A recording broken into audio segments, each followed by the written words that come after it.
Texas Tech's $5 million quarterback Brendan Sorsby was supposed to be the piece that propelled the Red Raiders into and past the first round of the college football playoff in 2026. But now, Taco Tech is scrambling to secure its Big 12 future and playoff dreams with Sorsby gambling rehab and facing NCAA discipline that feels like a permanent ban, plus an incoming legal fight that could shake up the entire sport. The question now is simple: where does accountability begin, and where does the system itself have to answer for what it has allowed college football to become? We'll also talk about Kirby Smart declaring the Big Ten king of college football as NIL shifts the balance of power to the North, along with recruiting momentum, revenue, and the national championship credibility that comes with three straight natties from the Big Ten. If that's true, is 2026 a must-win year for the SEC? It's Big Monday. Let's talk about it.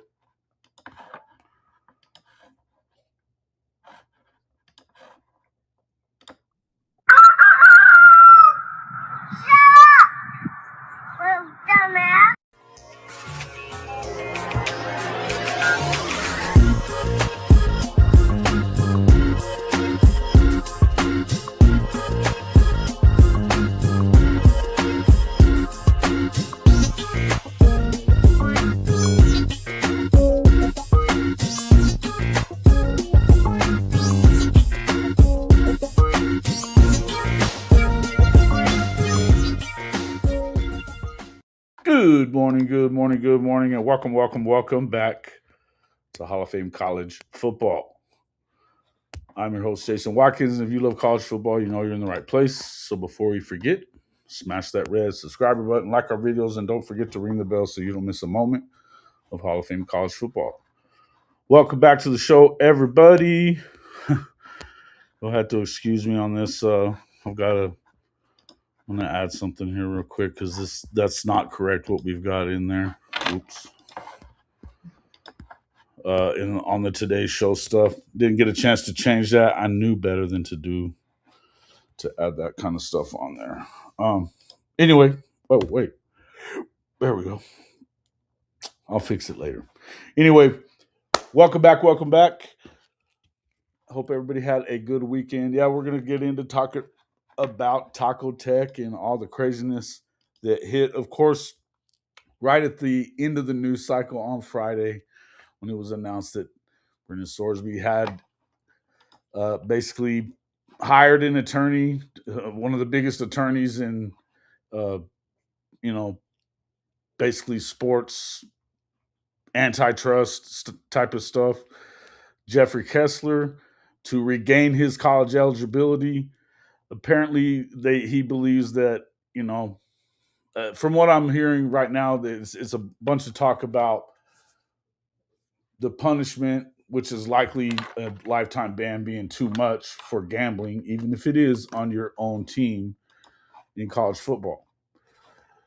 How can you vet that now? If that's now called tampering. If you were Taco Tech, how do you not vet someone you're about to spend millions of dollars to make?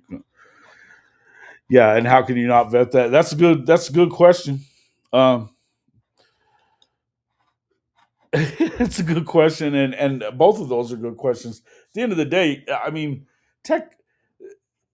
Look, bottom line is pretty simple. That kind of stuff, when we start talking about that, fact of the matter is that tampering, they want to make that such a big thing and something that they're going to crack down on. At the end of the day, I don't know that you can't, because here's the deal: everybody's expecting and thinking, like, with the Pete Golding stuff in Clemson, that they're going to be able to do anything to him. I feel like that's a big nothing burger, because they've got plenty of proof that LSU was and Lane Kiffin were tampering with their players, uh, and so does everybody else. So if you're gonna hand out all these punishments and stuff like that, you're gonna have to do it to everybody, because everybody's doing it.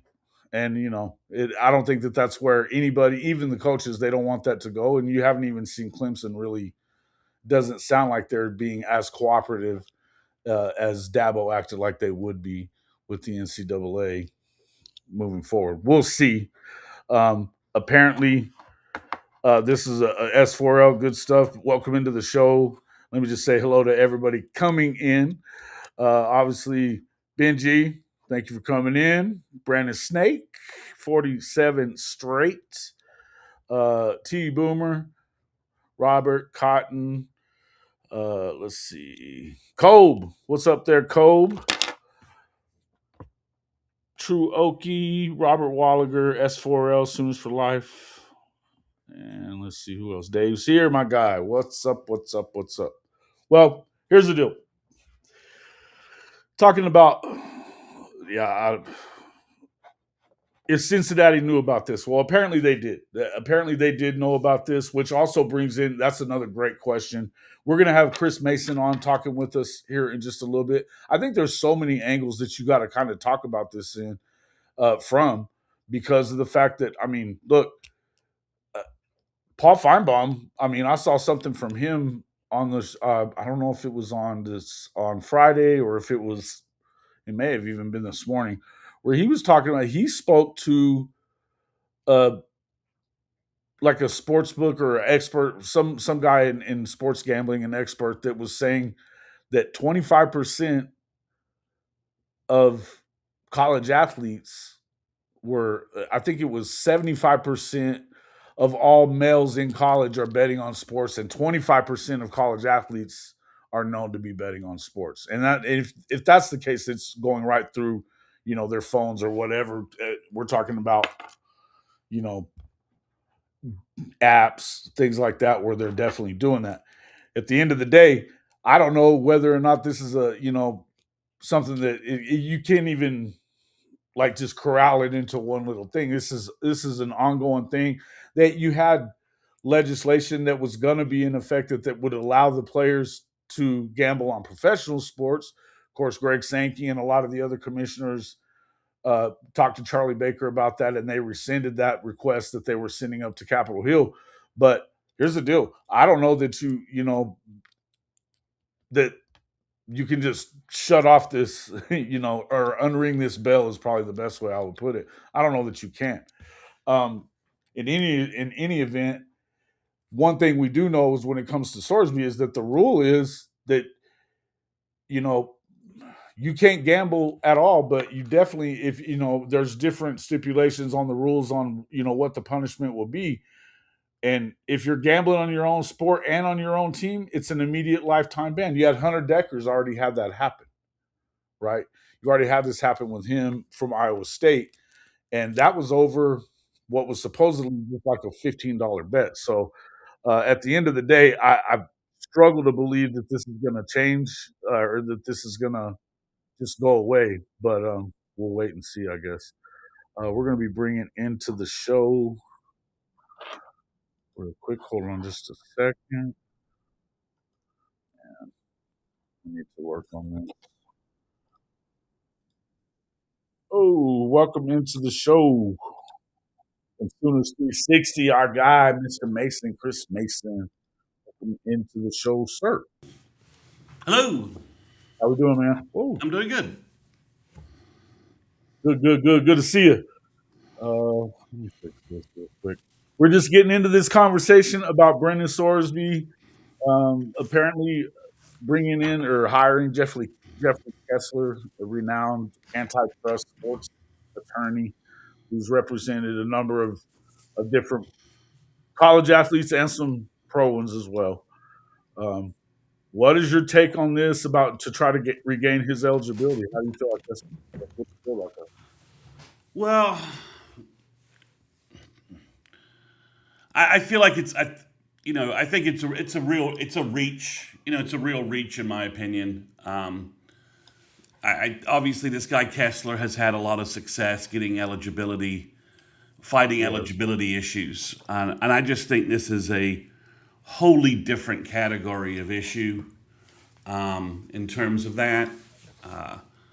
Sorsby's, if the reports that we've been fed correctly, from Pete Thamel and sources like that are correct, right? That there's not been some massive misreporting of the situation.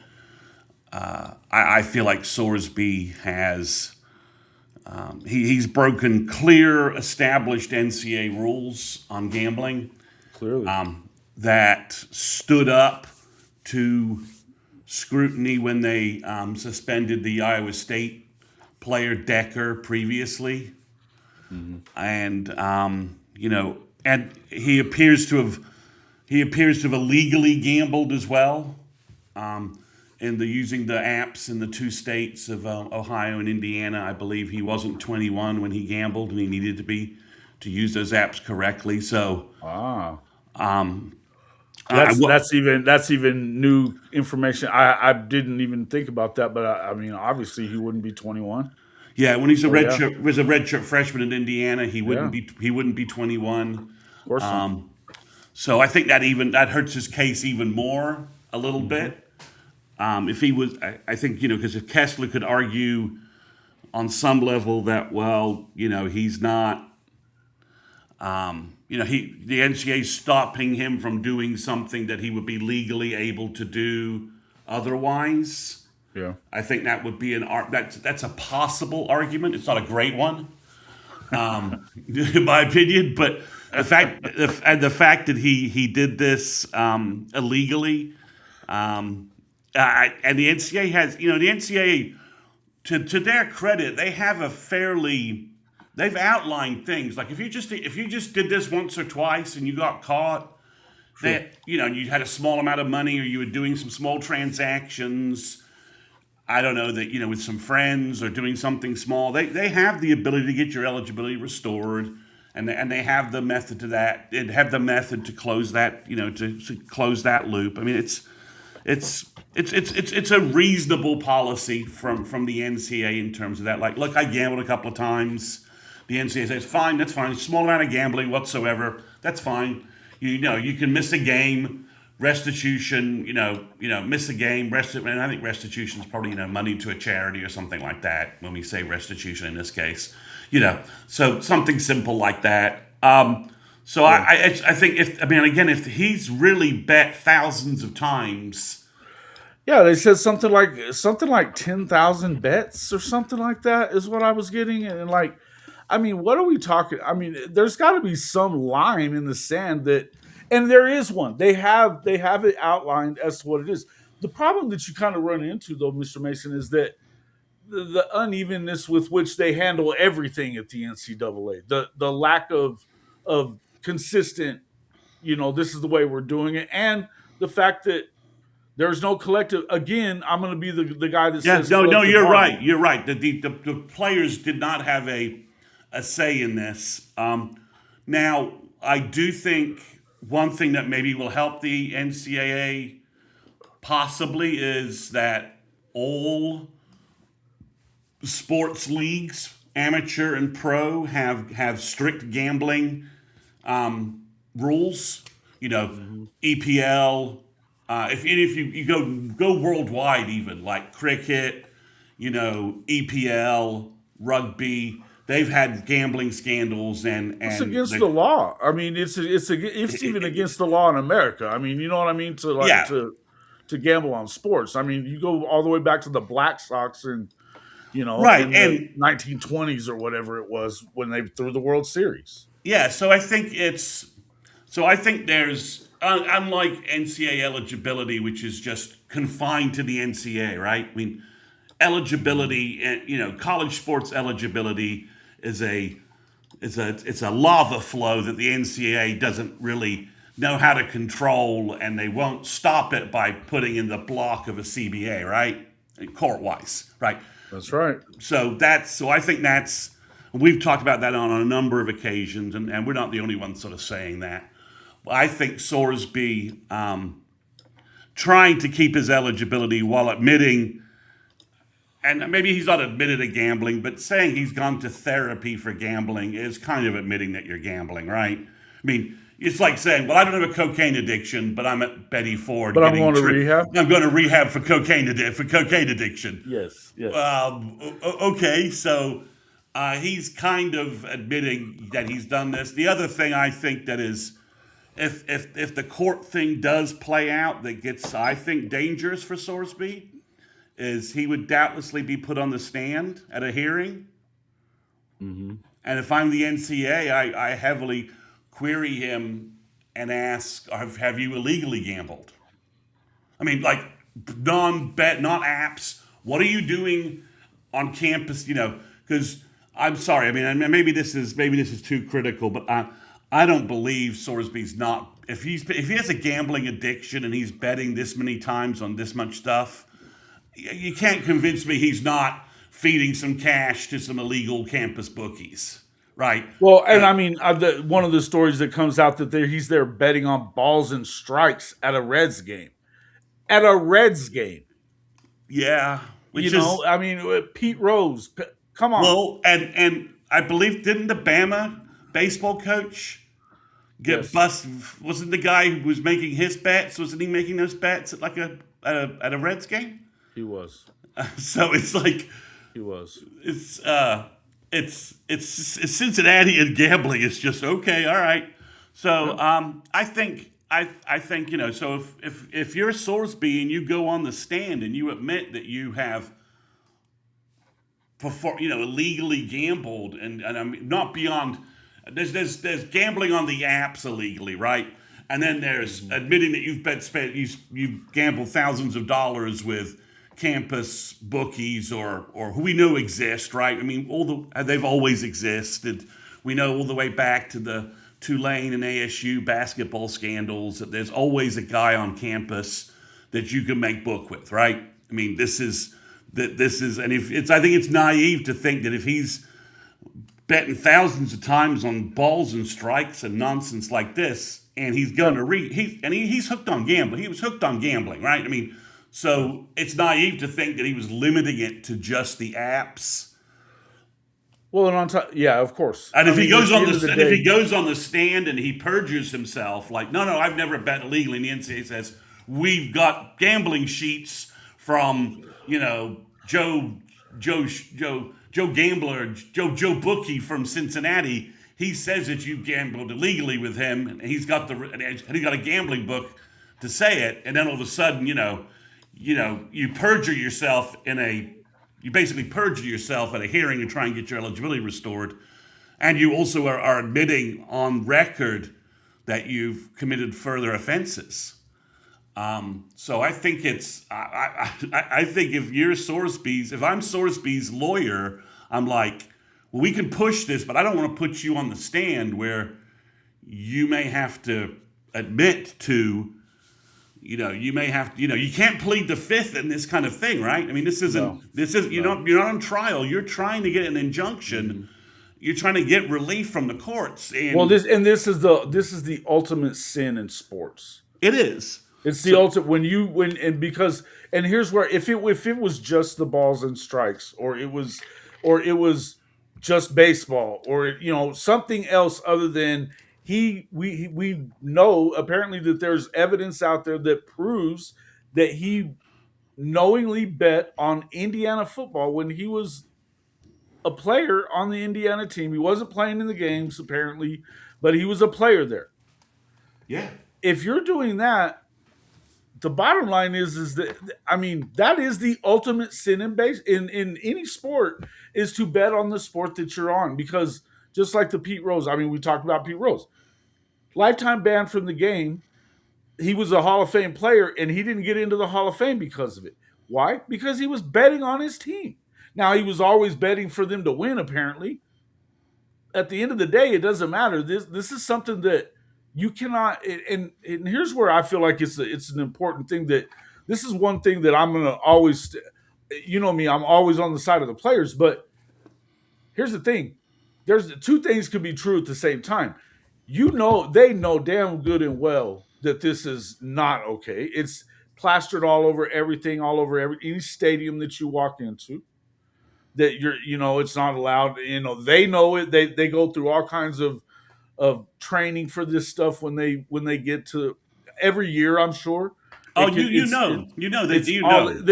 unequivocal of what the hell's going to happen to you if you're betting on college football, especially, right? Yeah. They know. So to do that, and then now you're going to fight over it about, and somebody said that that the penalty's being too harsh. I don't think that it is. And in fact, I don't know that the NFL is going to want to allow him into their situation, because as a sport, as an entity, you cannot allow there to be the thought of improprieties. And there's already enough people that think games are rigged anyway. If you've got meaningful players that have gambling addiction problems and are betting 10,000 times on something, so that, I mean, I guess that does kind of scream gambling addiction problem. If you know that this is going on, the integrity of your game suffers. And who's going to watch that stuff? Who's going to take part in gambling when it makes so much money? You know that it's making money for these, everybody's sponsored by these gambling outfits anyway. So it definitely drives the sport. But if you can't believe that it's on the up and up, why would you have anything to do with it? Well, you're exactly right. I mean, you have enough. Like I said, I mean, how many how many OU games have we watched where you could have we could have been convinced the refs rigged it, right? I mean, how many games like that where you could just be convinced the refs are in the bag for somebody, and OU fans would say, you asked OU fans, just like the Oregon game, the infamous Oregon game. If you polled OU fans with the refs in the bag for Oregon to win that football game, 99% of OU fans, even reasonable OU fans, are going to say, yeah. I mean, just based upon how bad it was. So you can't. The NBA had that whole problem with their refs. They cracked down on that. I mean, there's no. You see the guys in the NBA who have been arrested for the stuff that they were recently doing. Right. So there's no evidence anywhere. I mean, guys have been suspended in other sports internationally for gambling. If you go back precedent-wise in the 80s, there was a game rigging scandal in Italian soccer, and the best Italian soccer player of his era lost 2 years because of gambling. Was suspended 3 years for gambling. So there's if I don't know what precedent.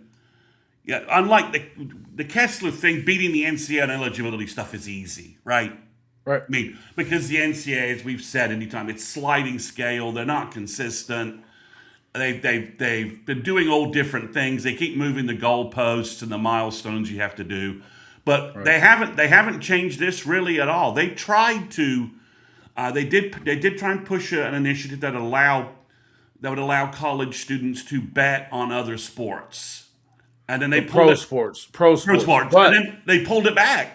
They pulled it back because Commissioner Sankey was one of them. Yeah. That came out very much in against that. But here's the thing, and I just saw this a little while ago on Paul Feinbaum was saying on Get Up. I don't know if it was this morning or yesterday, but he was talking about the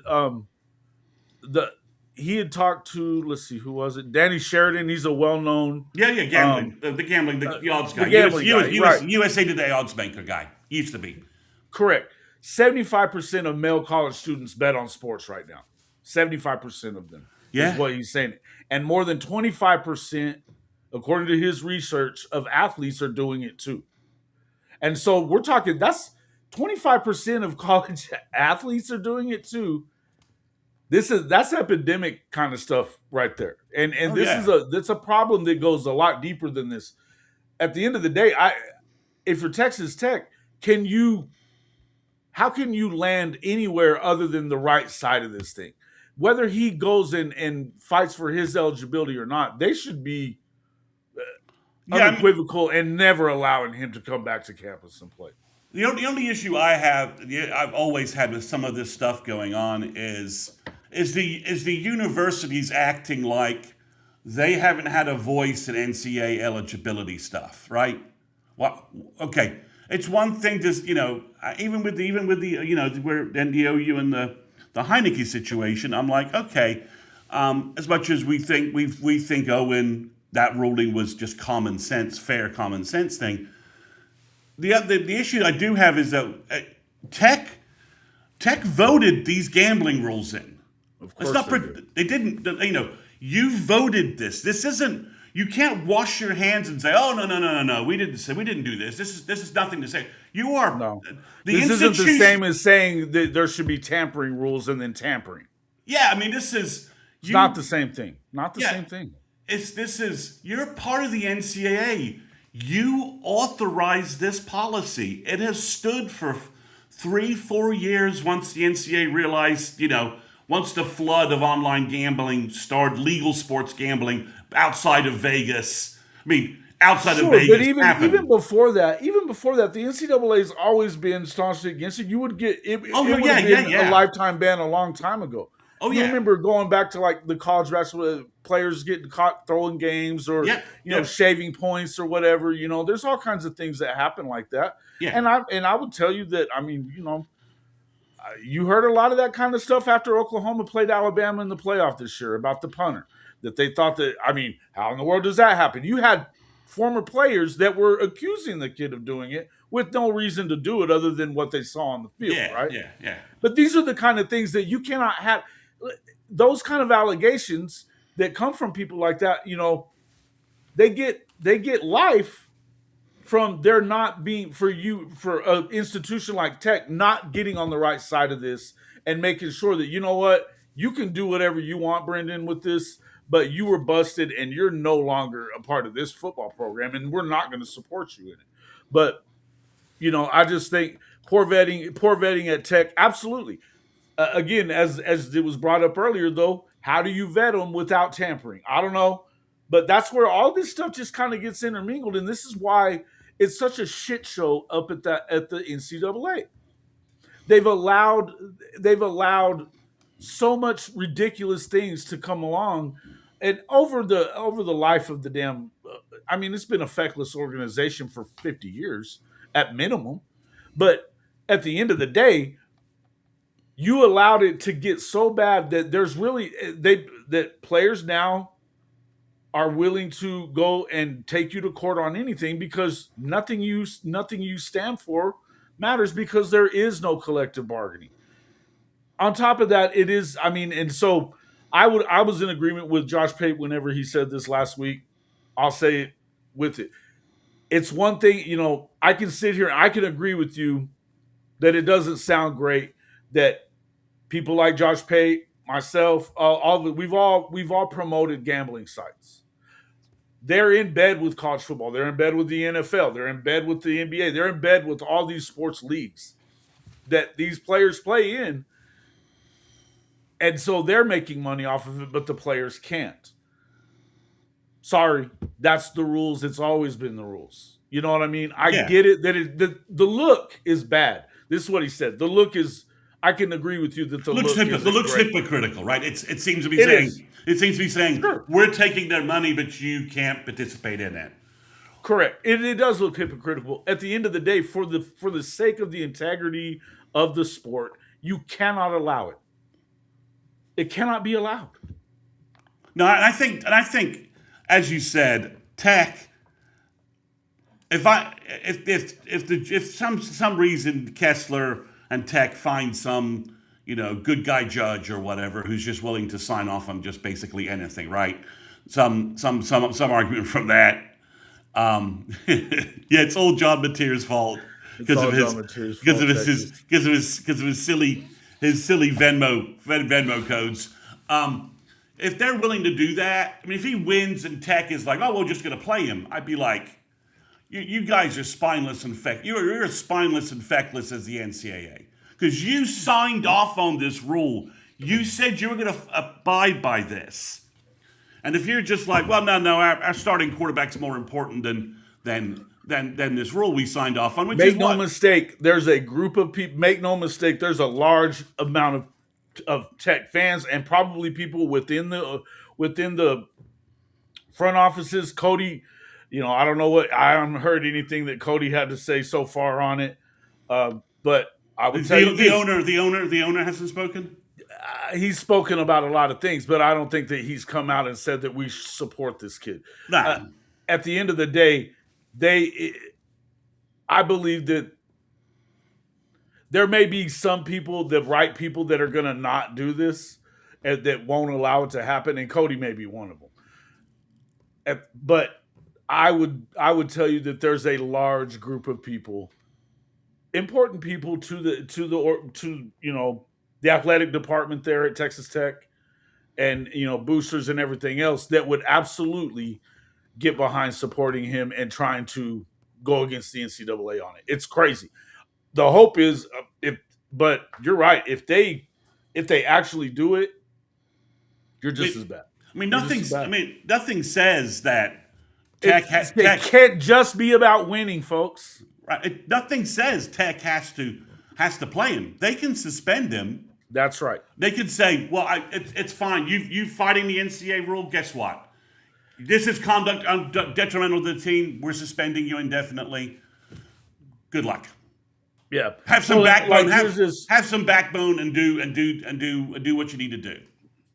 Why come out now? Sounds like Cincinnati leaked this out because of sour grapes. Hold on though.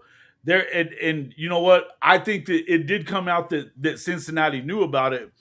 And that being said, if they did, if Cincinnati knew about it, there's no way they leaked it out. Because if so, then your entire season and every game that he played in, they can You can wipe it. forfeit all. They would take. I mean, they could screw them up with a lot of things, scholarships, all kinds of stuff. Eligibility as far as that concerned. They could do a lot of things to him, and then That's why vacating wins and everything else. That entire last season and everything else would likely be taken away if they're the ones that did that. Then you're admitting that you knew and you played him anyway. I don't believe that Cincinnati leaked it. I believe that they knew about it. I believe they absolutely knew about it. But I believe they were trying to get their money back or trying to get their pound of flesh by suing him for $1 million, which is actually more than he was making at Cincinnati. Yeah, there's a mess here. Cincinnati may end up backfiring on Cincinnati as well. You notice Iowa State suspended all these kids before the NCAA did a damn thing. When they had these kids doing this, they immediately booted them off the team, suspended indefinitely. They were very, very, he's taking a leave of absence from Texas Tech football, right? And Texas Tech is being very hands off on this instead of showing some goddamn leadership. For lack of a better saying, to say correct. Look, yeah, you're hearing a bunch of stuff from behind the scenes. Yeah, everything out front facing is just a lot of real quiet. Not saying much. We're gonna, like what you said. They're saying, we're gonna just, all they can do is say that we're gonna, cooperate with the investigation by the NCAA. Blah blah blah blah blah. But in private, they're pissed off at Brendan Sorsby. They should be, but they ought to be pissed at themselves for their lack of accountability. And their lack of research, and the guy that you are giving $5 million to, by the way, $5 million for 1 year. That's NFL money, and the NFL, you can guarantee if he had made it through college with this and it hadn't been discovered, the NFL would have found this out. Mm-hmm. Right, in their pre-draft vetting process, they would have found this. Oh, dude, they'd have the best investigation team they'd have found this. They would have found this. You're not getting away with shit. You're not going to get away with things that aren't on the record as far as with the law or anything like that. They're going to find it. They're going to find. They find it all the time these days. Players drop in the draft for stuff no one ever knows about, and someone will say, "Well, it's and they'll just say, "Well, it's character issues." And they'll just leave it at that. They'll just leave it at that. So it's a big. And Kobe's asking, does anyone care about vacating wins? Michigan, no, we don't. And just like I've never cared about the USC stuff that they took away the USC's national championships and the Heisman from Reggie. I watched them win it. Yeah, I watched them win it. Yeah. I watched them kick the crap out of Oklahoma 1 year, and then I mean, at the end of the day, we saw how good that team was. They were the national champions. Yeah. We saw Michigan take care of business 2 years ago or 3 years ago now and win the national championship too. They were dominant. Now, but At the end, it's different when if the NCAA says, "Hey guys, but you were playing an ineligible player." correct. That means that they can not only can they take away those old, vacating wins, they can take away scholarships and shit from you, and roster size. They screw with your roster size. They're going to take money from you. Yeah. That's part of the gambling thing is that they can take money from your school, like half of the damn revenue that they bring in. So yeah, so it's a mess for this is a mess for Cincinnati too. And if I'm anybody at Tech, I'm like, look, we can't play this guy. We should, it's nice, Now Albert Breer, the NFL guy, is basically indicating that his sources are telling him that he knows he has no chance in court, that this is simply getting it established that he cannot return to the college game, which gives him everything he needs to fulfill the requirements to request the NFL conduct a supplemental draft for him. Mm-hmm. That if he's in this interim state, he doesn't meet the requirements for the NFL to run a supplemental draft. That's as I understand it. Once his college eligibility is officially expired, suspended, vacated, eliminated, whatever term you want to use. Yeah, he has the ability to file something with the NFL in their established process through their CBA with the Players Association, and say, I need relief of a supplemental draft. My college eligibility is over. I'm over 20.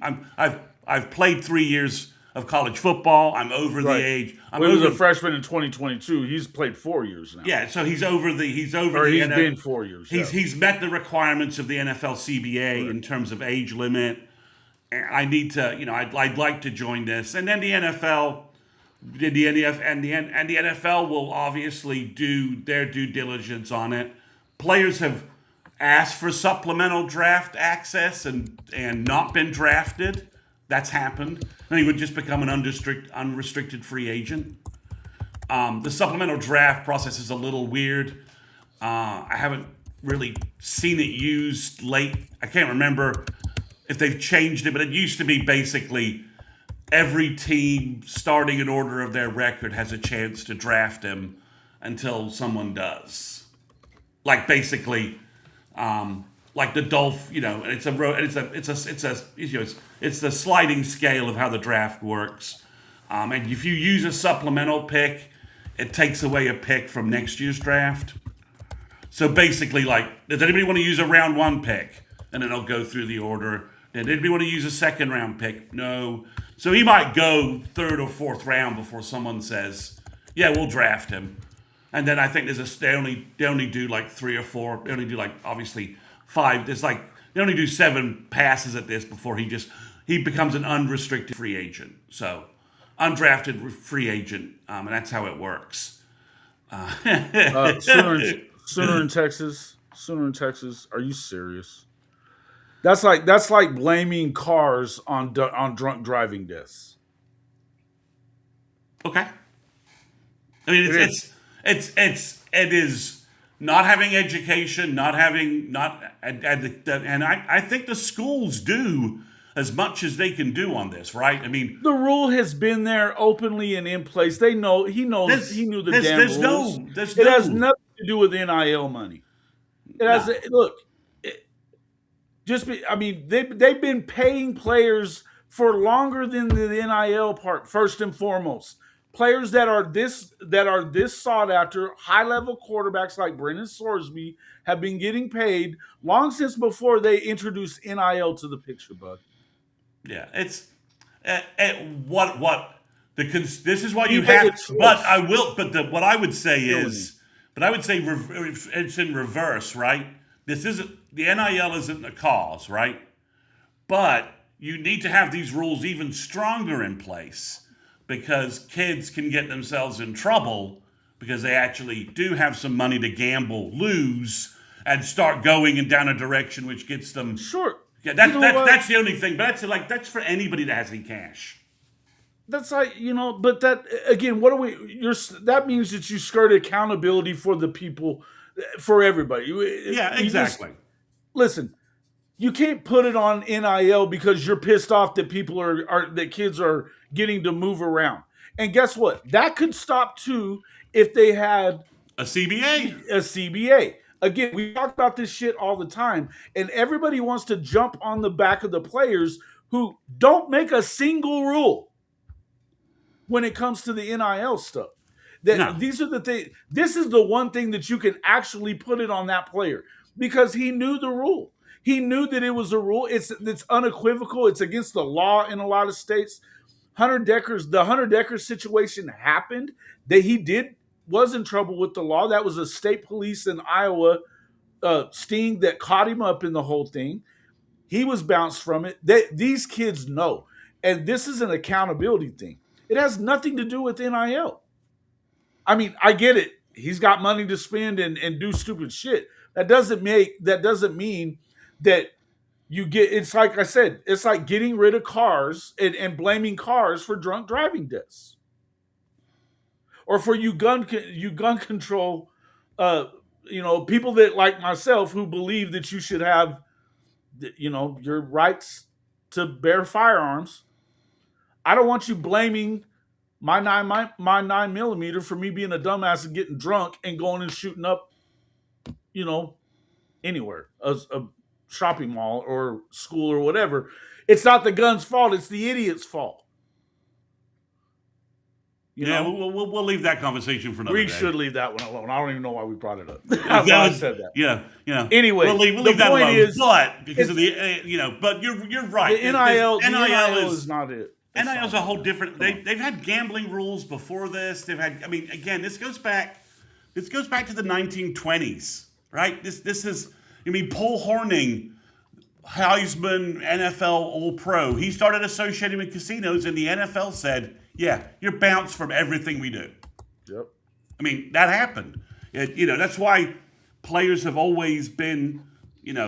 Always been disconnected from gambling.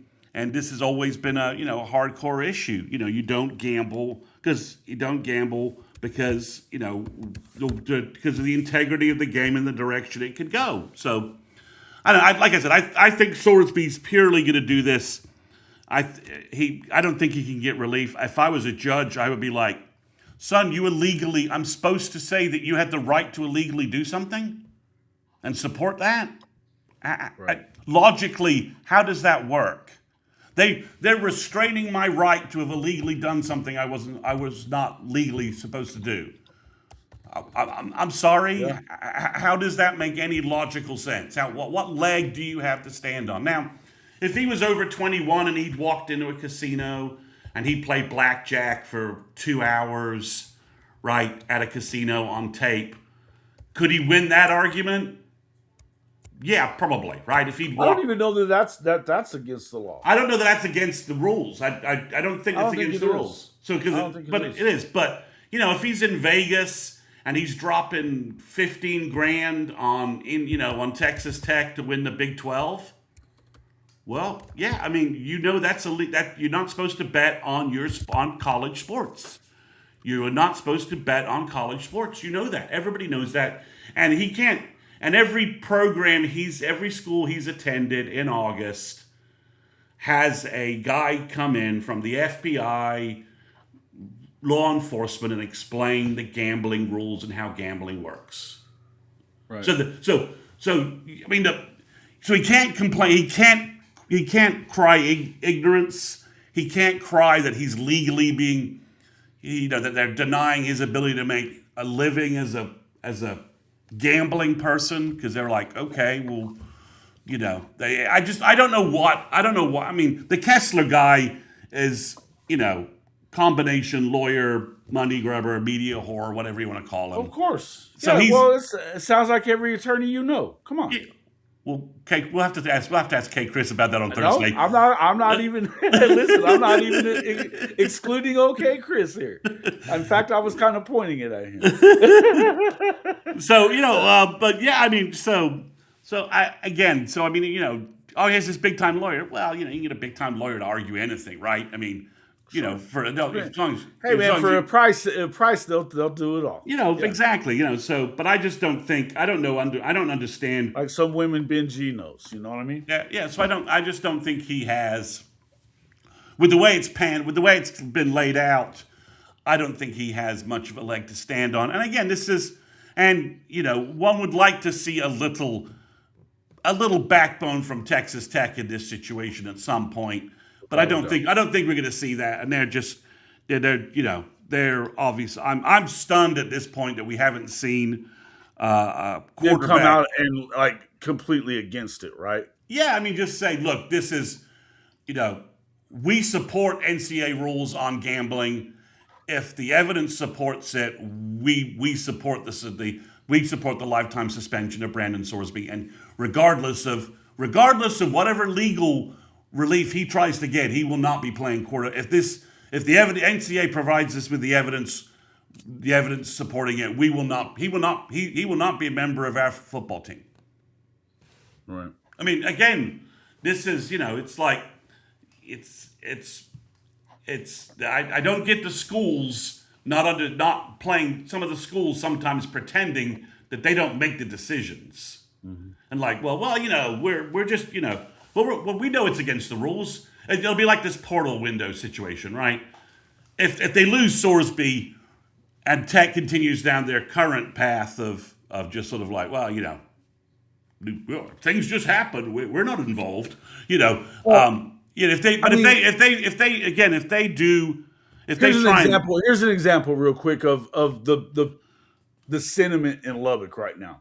Given that Brendan Sorsby, this is a tweet I'm reading. I'm not going to quite attribute it, but given that Brendan Sorsby was a redshirt freshman when the alleged betting on Indiana football took place, is it reasonable to assume that he could have little to no impact on the outcome for any Indiana game in which he is alleged of wagering on while still on the roster? I mean, that's an assumption. It's definitely an assumption, but it's a phony assumption. It is a bullshit assumption because who's to say he doesn't get to somebody else on the team? And he's not in team meetings. He doesn't have access to the playbook. He doesn't know the strategy of the game. There's plenty of ways that he could screw that up for his team. He could screw that up. And if you're betting, right? He still has intimate knowledge of game plan, process, everything. So right, and I agree. I don't think he'll ever play another down in college football. I don't. No, he shouldn't, and he shouldn't. No. I mean, this is he crossed the line that again. So the best thing that he could do, I think, if he wants to play in the NFL, which is every player's goal in college football, is to play in the NFL. Obviously, especially when you get to the point that if he's that high level of a college football player, according to the money that he's making or was going to make this year, then you have to assume that he wants to be in the NFL. Your best course of action right now is to be apologetic about what's going on. Mea culpa. This is an addiction. Yes. This is a problem. The addiction stuff, lean into that one. Say that you're getting help for it, and try to make sure that the NFL doesn't say, "Fuck this guy, we're not doing it." Yeah, I mean, so exactly. You say, I've violated NCAA rules. My college eligibility is over. This is all about me getting healthy and moving forward. Mm-hmm. Done. Then you have people in your corner, right? Because as we know, as you said, from Danny Sheridan and all these other people, and I've talked to some other people. They know some young people who've gotten the online gambling thing's gotten out of hand, right? They have gotten themselves into big trouble. They've gotten themselves into big trouble, Sure. And from Gamblers Anonymous exists because gambling's an addiction, right? I mean, if you're, I have to laugh. If you're like, I love the Todd McShay show, but when he was talking, he has he has a FanDuel ad at the beginning. He's like, you can bet on the NFL draft. And then his next point and his last comment is, if you have a gambling addiction, please go, please. And I'm like, dude, if you're betting on the NFL draft, you have a gambling addiction problem. Absolutely. I mean, if you're betting on the draft, no shit. You have a... And look, I mean... Yeah, I mean, because at the end of the day, so many things happen, like the draft. I mean, how are you gonna? There's a lot of people that do bet on the draft. It's like betting on preseason games, though. Which backups that you have no idea who they are, and when they're gonna play are gonna. You're just looking for the juice on anything. Oh, man. Oh, dude. And listen, I lived in Vegas for 15 years, man. I've seen it and heard of it all. There are people that are wild with it. It's gotten so bad. So something's so bad. I'll this off-topic story, but it's just something funny. Did you know that the French police busted these guys with a gambling ring where people were betting on the temperature at Charles de Gaulle Airport?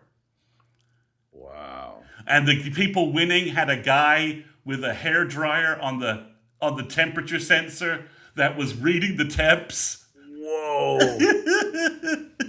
I mean, all these business people are in like some super business line betting on the temp at Charles de Gaulle that it's going to go up or down in the next hour. And someone figured this out and got a guy with a hairdryer over the sensor, the temperature sensor that was being used, reporting it throughout the airport. Listen, anytime you gamble, someone is going to be looking for an edge. Absolutely. And if a player's gambling... And look at the whole Tim Donaghy thing. The whole Tim Donaghy thing starts happening.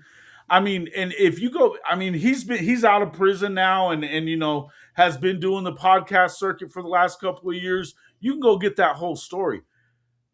He got thrust in. I mean, he was definitely doing some stupid shit. But connections, I mean, they'll come find you. They came and found him. Yeah, I mean, it's. So if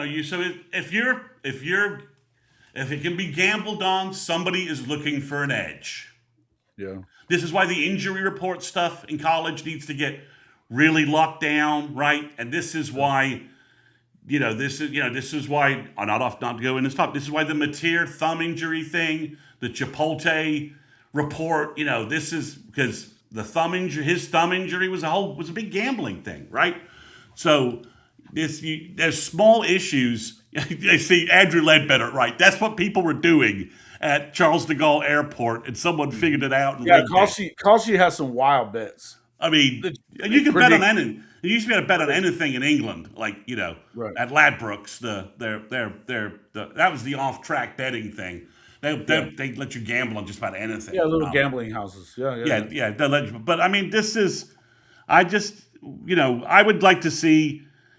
Hopefully he will not get any relief from just some bullshit judge who wants to see him play for Tech that fall.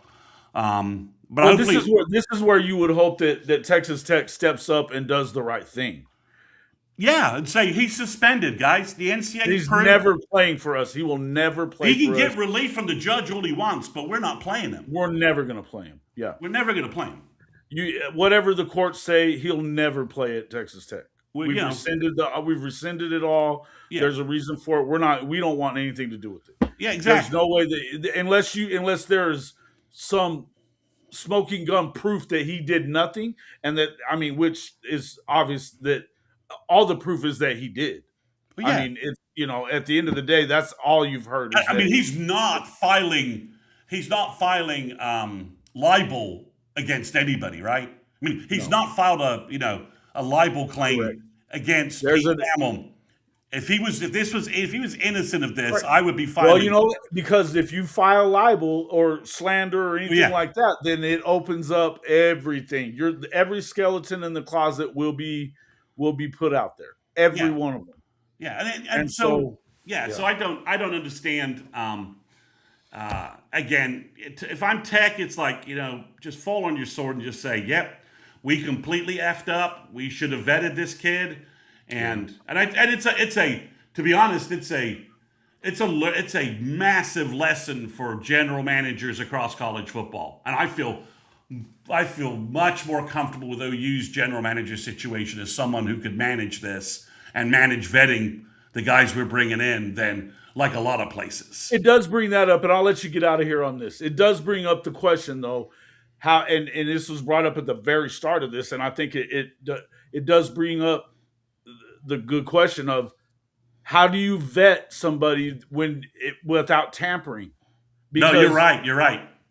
you know what are we doing here? I mean, it does scream to the fact that a lot of the rules that are there right now in place are ridiculous, and there's nothing that you can really do about it. And at the end of the day, like, are they really going to do anything to Pete Golding? No way they are. No way they are, because Pete Golding has stuff on Lane Kiffin, and they have stuff on other coaches at LSU, and yada yada. It's everybody. If you're not tampering right now, You're not you doing have your job. zero chance of being successful. You're not doing your job. Right. But that begs the question: how do you vet a player No, you're right.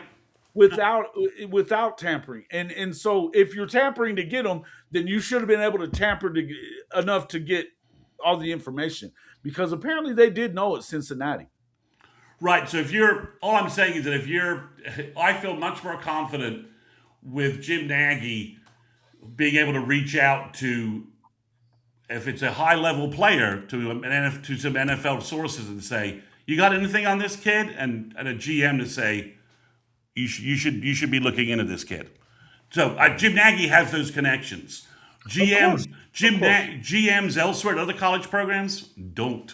Like the guy at Texas doesn't have that kind of gravitas, that kind of background. Well, no, he's not an NFL. He was with Sark long before he made him GM, so it's not even the same type of deal, right? It's right. No. But if you're Kirby Smart or someone who has complete Kirby control, Smart's a GM. his own GM. If you're GM. Kirby, if you're Kirby, you're like, right. If I'm UGA's AD, I'm telling Kirby, what are you doing to vet? And you he didn't bring in Mateer there, Benji. Yeah, so that was already done when he got there. So shut up. Well, and it's just not. And again, it ain't the same. He's just busting chops because it's another damn Texas fan. Yeah, I mean, again, Benji, you've made some great comments today. Just leave the silly ones alone, right? So it's too fun to not do it. But at the end of the day, I think that it just points to every time we have a conversation about the NCAA, you hear me say it. Every time you hear me say it, these things are not going away until there's a CBA. None of it. May not always agree with you, Jason, but you are damn consistent in your approach. I mean, at the end of the day, I don't think that there's anything that they can do about the gambling stuff. No matter what, you could fight it all you want to. I think that there's precedent been set, and there's laws against it all over the country already. There's nothing that this kid's never going to play another down. He's not in college football.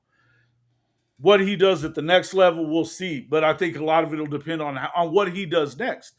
At the end of the day, though, if you want control of how these things are being handled, and you want to see the NCAA stop getting beat to death in everything, CBA, because that's the only way you're going to get antitrust.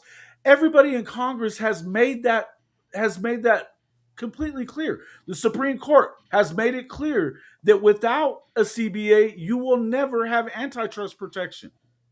Yeah, that's what they need. So. All right, Jason, I'm going to bounce off. I think we've beaten this gambling horse to death. And I will see you on Thursday, if not before. Appreciate you, my guy. Talk to you soon. We'll see you tomorrow for sure. Bye-bye. Chris Mason from Sooners 360. Make sure you guys get over there and subscribe to his channel. Become a member of his. Hey, for you Sooner fans that are jonesing without the OU insiders anymore, now that Parker Thune has moved on over to the Scoop, you should definitely be changing out your subscription to Sooners 360. It's only $2 a month. A lot of information coming from him on recruiting. If you're a recruiting guy and you're not doing that, you're crazy. So, all right. Yeah, they'll turn the gun toward the betting apps, taking illegal bets from a minor. Sure. Okay. Are you're talking about what Tech's going to do? At the end of the day, he still made bets though. No matter how you slice this, there's no way he should ever play in college football again. Yeah. Oh, I know. I agree with that.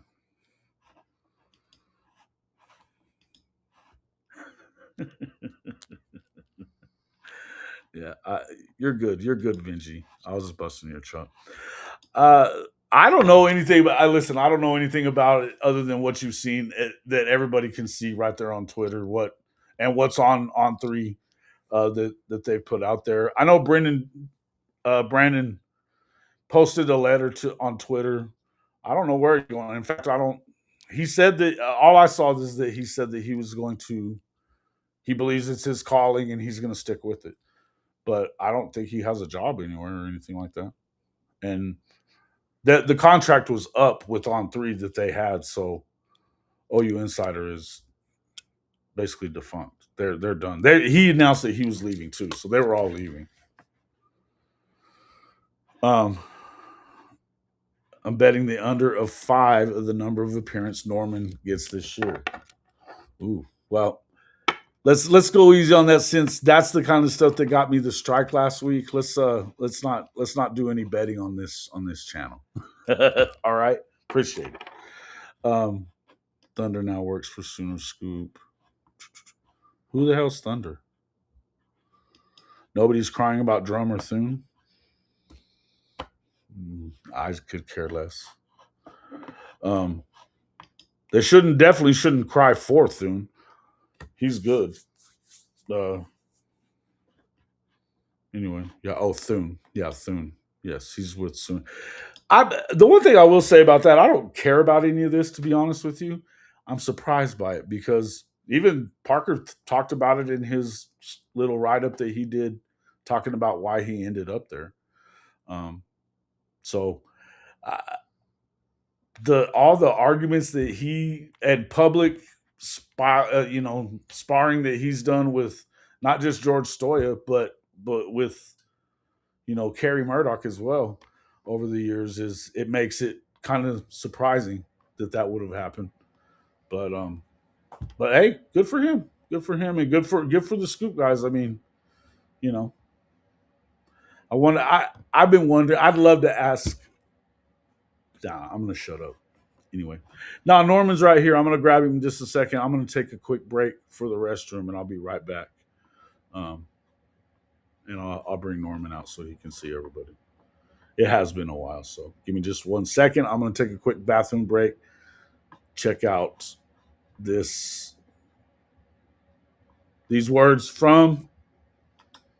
Mason, happy to have you. Oh, Ryan. Hope you feel the same. Yeah. Want a more comfortable way to breathe through your nose, put an end to dental issues caused by mouth breathing, and stop snoring? Meet Intake Breathing. This simple magnetic system is designed to support easy, comfortable nose breathing at night, during workouts, and throughout your day. It's quick to apply, comfortable to wear, and built for real life. Better comfort, better routine, and better breathing. Scan the QR code and get 15% off your Intake Starter Kit today. Visit Intake Breathing to learn more.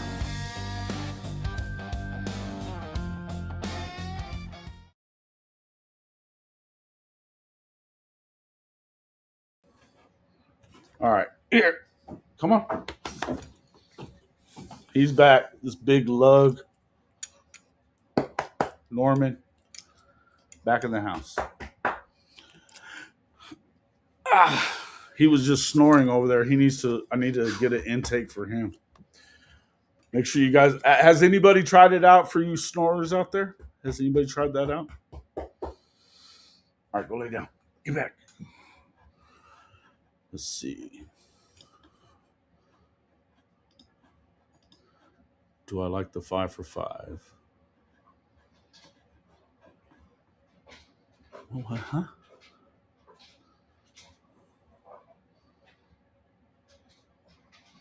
Live stream what leak? Dude is now the co-host of the Bozcast, one of my new favorite podcasts. I saw, yeah, he was doing that before he announced that, even though, which is kind of wild, right? So pretty crazy.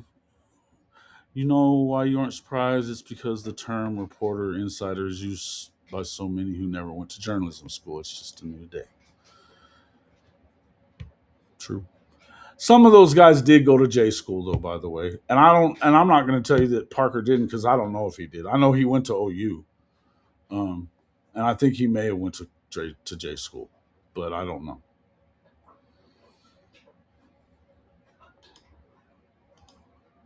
Yeah. I also think that Shannon Terry from On3 had something to do with brokering that peace agreement and having that happen. So, yeah. Yeah. Duke, I think he's a pissant, but that's just my opinion. So is Drum. To RJ Young's show, yeah, I don't know about all that. Stephen Garrett, new to the channel. Good to see you, my guy.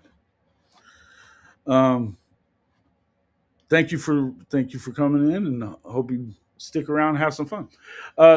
Drum to RJ Young's show.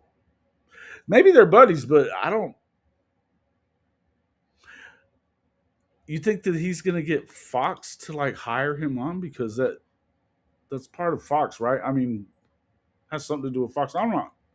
He does work for Fox, but the channel, the YouTube channel, doesn't have any Fox branding going on with it. And I know he does work for Fox, but Stephen A. Smith works for ESPN, and his podcast has nothing to do with ESPN. So RJ is unwatchable now. Yeah, I don't hate on RJ as much as I know a lot of people do. I know a lot of Oklahoma fans were pissed off at him when he left, and for the way that if you listen to Ryman Lemon has talked about it in the past of how he kind of treated a lot of Oklahoma fans. There's a lot of people that were pissed at him. I don't think that I didn't pay that much attention. He does have some kind of weird takes sometimes, and it feels like he thinks he knows about more stuff than I think he knows sometimes. But I will say I have a lot of respect for RJ because he came up from basically what I'm doing and became huge. Was able to cross over into major media, even though he was a reporter for that radio guy before that. It all kind of got there, right? But he definitely goes off on some weird tangents and says some weird stuff sometimes. And so the step mill thing is kind of weird, I don't, but it's not. I mean, it's funny, but it's not that funny. And if you don't know it going back a long time ago, I don't know why you would still say it if you're him because it doesn't make sense. But on the fence with so many, yeah. I think that as an OU fan, and like if I'm watching him thinking he's an OU fan, it would bother me the way he seems to kind of support Texas sometimes. To be quite honest with you, he's pro Big Ten, then tries to big up OU and the SEC. Just hypocritical. Quit being fans of conferences and just make takes about individual teams already. Okay. Yeah, but you can't be a fan and present yourself as a fan and then act like you're not one. And everybody knew that he was that. Love Barry and Mac. I wonder if that is affected by that because they had to deal with OU Insider. So I wonder what's going to happen there.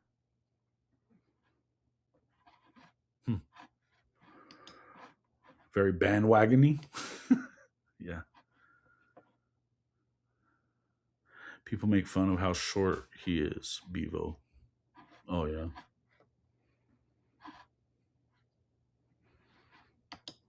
He talks, yes, correct. That's not the reason that they hate him, though. By the way, it may be part of it, but I would tell you that part of it is that he feel the to hear Ryman Lemon talk about it. They as fans they supported his channel and helped him get to where he got, and then he's kind of shit on him since then. The interaction with the fan base isn't. It's always just the fist emoji that he puts up there whenever somebody puts anything there, and I don't think there's a lot of interaction with this fan base anymore. That they feel like they got him to where he was, and then he just kind of shit on him and forget about him. I don't know what it is either. I don't. I got to RJ before he got to Fox, but it wasn't much before. He was in the gym on a step mill when OU beat Ohio State and he went live. Oh, okay.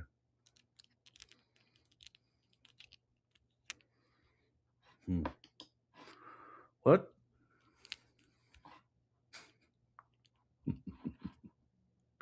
I don't know what that means.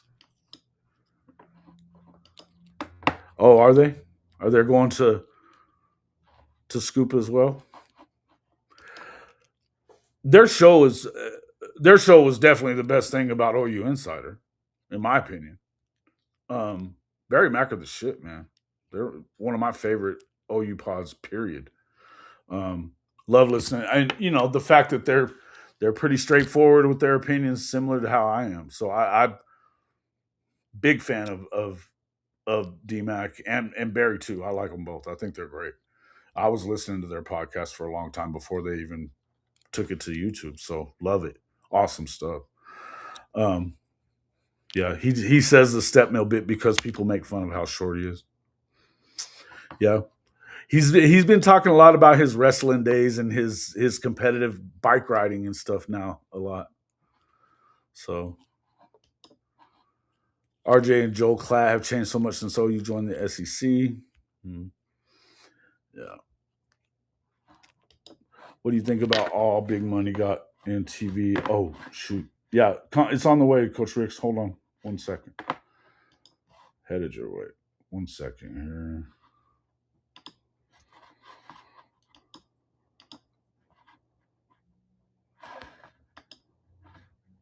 Going to be bringing in Coach Ricks.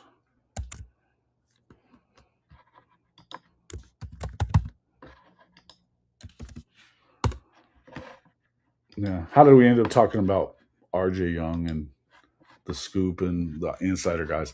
You guys know how I felt about the OU Insider crew. It hasn't changed. So I don't care about any of that stuff. No. No. Actually, I probably would. Yeah. I probably would actually if it got to that. I'll be honest with you. I think that look, we're going to continue talking about that a little bit. But I would tell you now that it's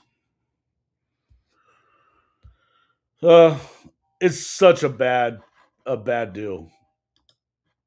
It's a bad deal at the end of the day.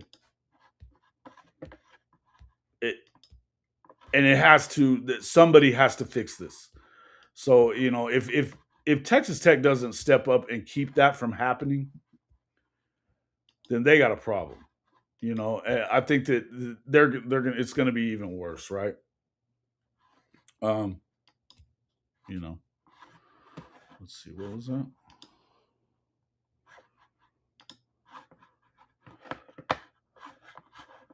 Oops.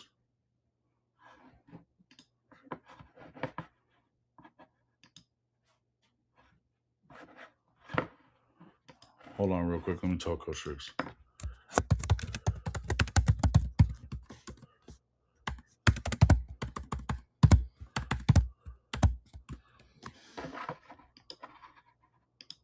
All right. Yeah. Barry and D-Mac they're awesome for sure. Drum seems to have an unnatural attachment to being right or looking as if often muted. Whatever, bro. I'm not going there with all that stuff. Yeah, I got to tell you, I stopped watching their show real early on. Real early on. No, this is a no.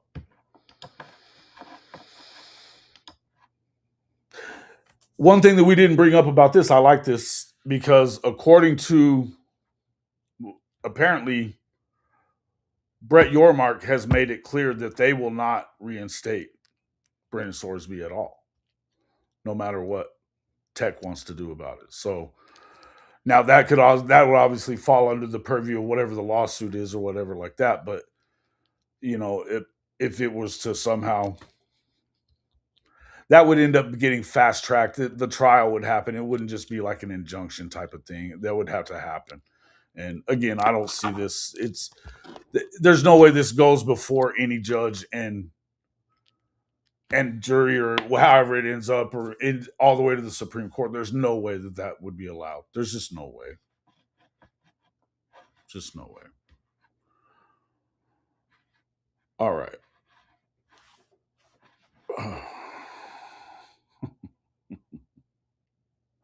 Hey, thank you. Appreciate that, Brandon Snake. You know what? I have had DMAC on the show before, and Barry's been on a couple of times as well. I haven't talked to him much lately, but I'd be willing to do that for sure. Be willing to do that for sure. I actually need to talk to Barry because I think I did a super chat one night when Roy Williams had said anybody who did that he would sign a picture and send it to him, and then Barry and Matt could get it to me or whatever, and he never did send it, or I haven't gotten it. So I need to get a hold of those guys about that anyway. So, because I'd like to have my picture of Roy, signed picture of Roy. What's the line on at the end of the day? What's the line on who says at the end of the day more? Jason or Cousin Shane? Am I up there with Cousin Shane on it? Maybe I have to find the new words. Thanks. All right. Yeah, you were. That's right. Yep. That was cool. Okay. Damn it. I gotta send that again.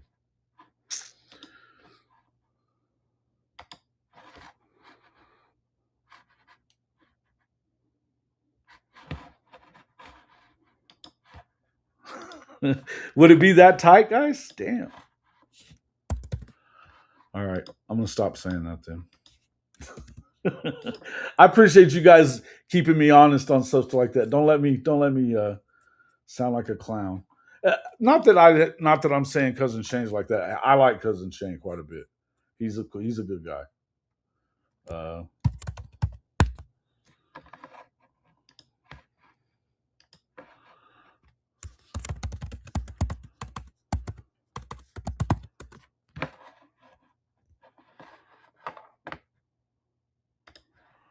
All right. Let's see.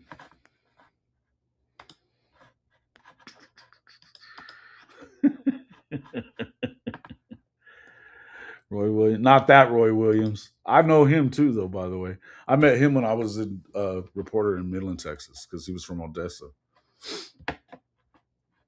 I know things about him too. He was a hell of a player, though. He damn sure was. I will still be doing content on the SEC. Don't get me into the stuff about Dent right now because it's a sore subject. But not to worry, we will continue to do content on the SEC. Coming into the show, my guy from Coach's Talk. We got Coach Ricks in the show. What's up, Coach Ricks? What's going on, big dog? What up, man? We were just talking a little bit about obviously the Brendan Sorsby stuff, but it's moved into different conversation about like the OU insider guys and then Barry and Mac most recently. But yeah. So man, that's I listened to you guys talk, man. That was some pretty good shit right there, man. You guys was talking about. Yeah, listen. I mean, I guess I would ask you the same thing. What are your thoughts about it? That he's hiring an attorney as he is at the end. I feel like you know, it, It's a waste of your money. It's the waste of your money. great take, great take. Waste of your money. Look, you can't emphasize and support something, and then when it don't work in your favor, you want to try to go find a back door to try to correct what you did wrong. I mean, even as a coach, man, there are certain things that we can't do on social media, certain things that we can't conduct ourselves. And when I do that, the consequences go along with it. If I get called or do whatever, I mean, even as a coach, I can't gamble. I can't gamble on games and everything. And if I get caught, I'll never coach again. I mean, A that's just the way Towboy it at goes. Oklahoma, a Towboy at Oklahoma can't do it either. If you're No, part of the part of the organization at staff, all, you you can't. can't be any part of it. No. But Jason, you missed one key thing. When you sign your contract or whatever you sign, it's in bold letters, and you always have that personal staff or that publicist or whoever supports you in that area tells you. There's always a lawyer there. There's always a lawyer there that tells you the ins and outs, your legal rights and your financial rights and everything like that. You know going in what you cannot do. You do that and get caught. That's on your ass. That's on you. Now, if you want to spend a lawyer, I mean, get a lawyer and waste that money. I'm pretty sure he's gonna take it, knowing good and damn well that there's nothing that you can do to get around that. And the NCAA is not going to budge on this. This is, No, you can't. There's laws against the shit to yeah, begin with. Number one, he may or may not have broken the law according to. I mean, if the site he was using is a 21 and over site, that's breaking a law already that he used it. yeah. So there could be that he didn't apparently break the law according to uh,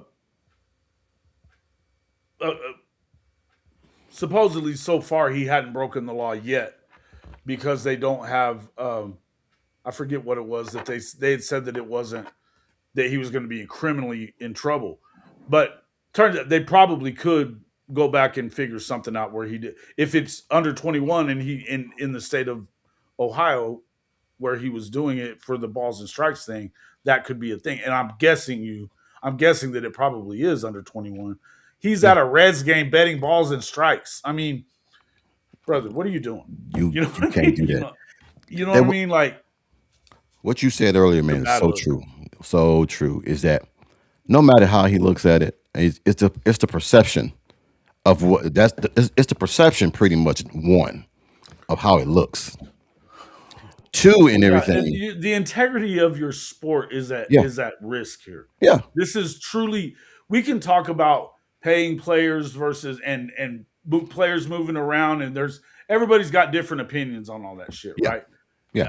We have Sooner in Texas in here telling me how if it wasn't for NIL, you wouldn't this wouldn't have happened. Bullshit. There's You're gonna gamble because regardless. again, let's just remember that players have been getting paid for a lot longer than NIL's been Yeah, around, it's not. especially top level players such as Brendan Sorsby, right? Yeah, You were going to get paid, and it didn't yeah, matter school you were at. By the way, that was going on. Make no mistake about it. But at the end of the day, personal personal accountability is at stake here, and the integrity of your sport is at stake. yeah. Well, you You gotta know, look at it like this. Just because he wasn't there doesn't. I always tell people and everything, man. I had some guys that were betting online and thought since they used somebody else's computer that it wouldn't get back to them. And if you really want to find out what he did, they're gonna find out what he did. well, they have an app now that they're all supposed to have on their phone, so that if they Oh even yeah, download any of those apps, a it betting sends a app, red flag off. it lets them go. It lets them know. Yeah, There's lots of things that have been put in place to make sure that, but it's like and Mr. Mason was talking about the fact that in the NFL, their investigators find out everything, no matter if it's oh yeah, public record or not. If you got something shady in your past, you're gonna know.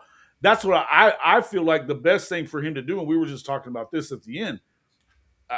The best thing for him to do if he wants to continue his football career, forget Texas Tech, forget college football. I understand you don't want to take a $5 million hit.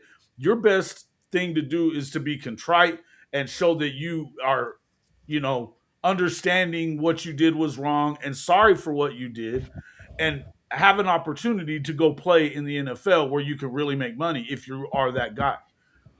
Yeah, Because at the end of the day, the longer you fight this, the worse it's going to look to those guys in the NFL that they don't have to draft you.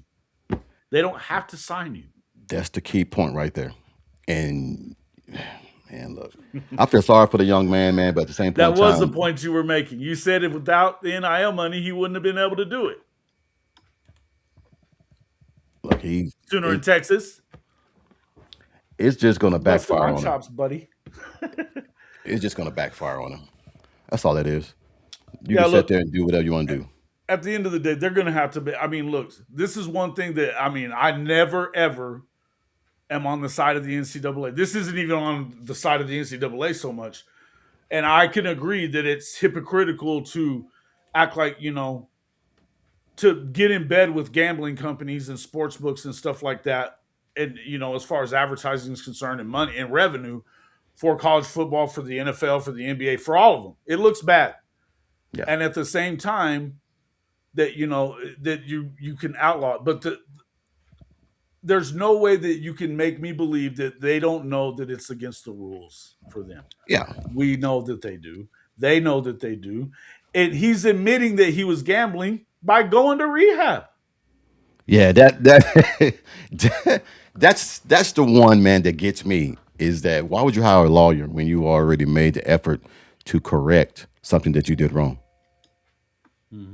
So, hey, Yeah. Listen, I understand that. And a lawyer any lawyer, especially a guy like Kessler, he's going to take your case. yeah, It's going to line his pockets. That's billable hours, bud. You yes, know what I mean? And he likes being out there and grandstanding for shit like this. At the end of the day, Texas Tech needs to do the right thing and say there's no way he's going to ever be on our right. He will never play football at Texas Tech. No matter what a judge says, Texas Tech must say that he will never play, and he should never play there. they need to separate themselves from him real quick. Absolutely. So, Yeah. hey, Let's move on off of this. Let's talk about something else. Kirby Smart. Kirby Smart the other day talking about and basically labeling the Big Ten the kings of college football above his own Georgia Bulldogs and everybody else, and blaming NIL, like soon in Texas, please. for everything that ails college football. Kirby has definitely been on the side of that. I think that he got a taste of being able to kind of be dominant the way that they were at Alabama. He talked about that in this conversation that he had on the Yeah. next round. I guess that was I think it was on Friday that he was talking about that. Where, he's talking about how those teams at Alabama and his teams at the, 2018, 2019, obviously his championship teams would blow away any team in the in college football right now because of the fact of the depth, that the concentrated amount of depth that you could have before all this NIL stuff. And I would agree with him to an extent on that because it has spread out the talent throughout the country.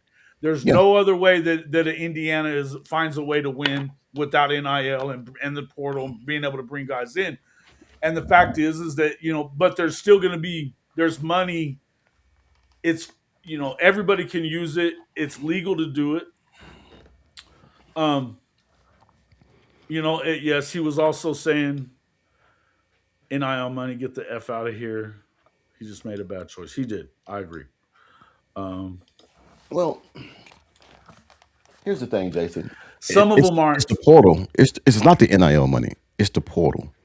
Is now you don't have those.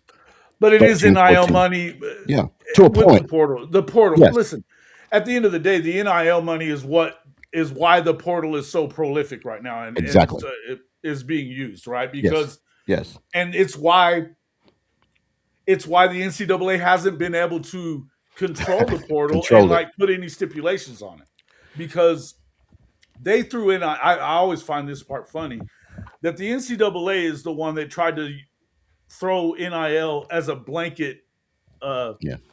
solution to the Sure. problem that they had whenever it went before the Supreme Court, and Kavanaugh raked him over the coals about it Yep. in the Alston case. So when that all went down, or no, I think it was in the, or was it the case that, it wasn't the Alston case. It was the case with the basketball player from UCLA, Oh, the O'Bannon O'Bannon. case. Yeah. Yeah, that Ed O'Bannon. O'Bannon. So it was that case. But that, I mean, he raked them over the coals about their, quote, labor practices and all that other stuff because of the whole deal, and it's the same reason that you ended up not having the college football game for all those years. All that stuff was going on. But he raked them over the coals. They threw NIL as a blanket to do everything, didn't put any stipulations with it. But once again, I'll tell you that, a CBA would fix a lot of those problems. But right now, the reason that they can't win any of these court battles is because you can't, they've said, a bunch of courts have said, you can't limit their ability to make money in NIL Yeah. by, going to somewhere that they can play. So Kirby's not able to stack them deep like they were able to at Alabama while he was there. That's the key word. And he was able to do whenever he first got to Georgia as well. Yeah. So while he still maintained his level of success, they're back-to-back SEC champions. I think that they, look, do I believe that they could have won the Natty last year? I do. I think they're probably the team that, hell, Miami could have beaten Indiana too. So let's not act like it would have been out of the realm of possibility to beat Indiana. Indiana did win it. And Indiana wouldn't have won it without the NIL. I'll give him that part. I understand what he's saying. But at the end of the day, I'm going to stop saying that. When you get that right down to it, though, you have to know that, yeah, it has a lot to do with it. It does. But I also I don't know how much I believe that it's really superior. I think at the top they've won the last top three. Heavy. Well, but why is it top heavy?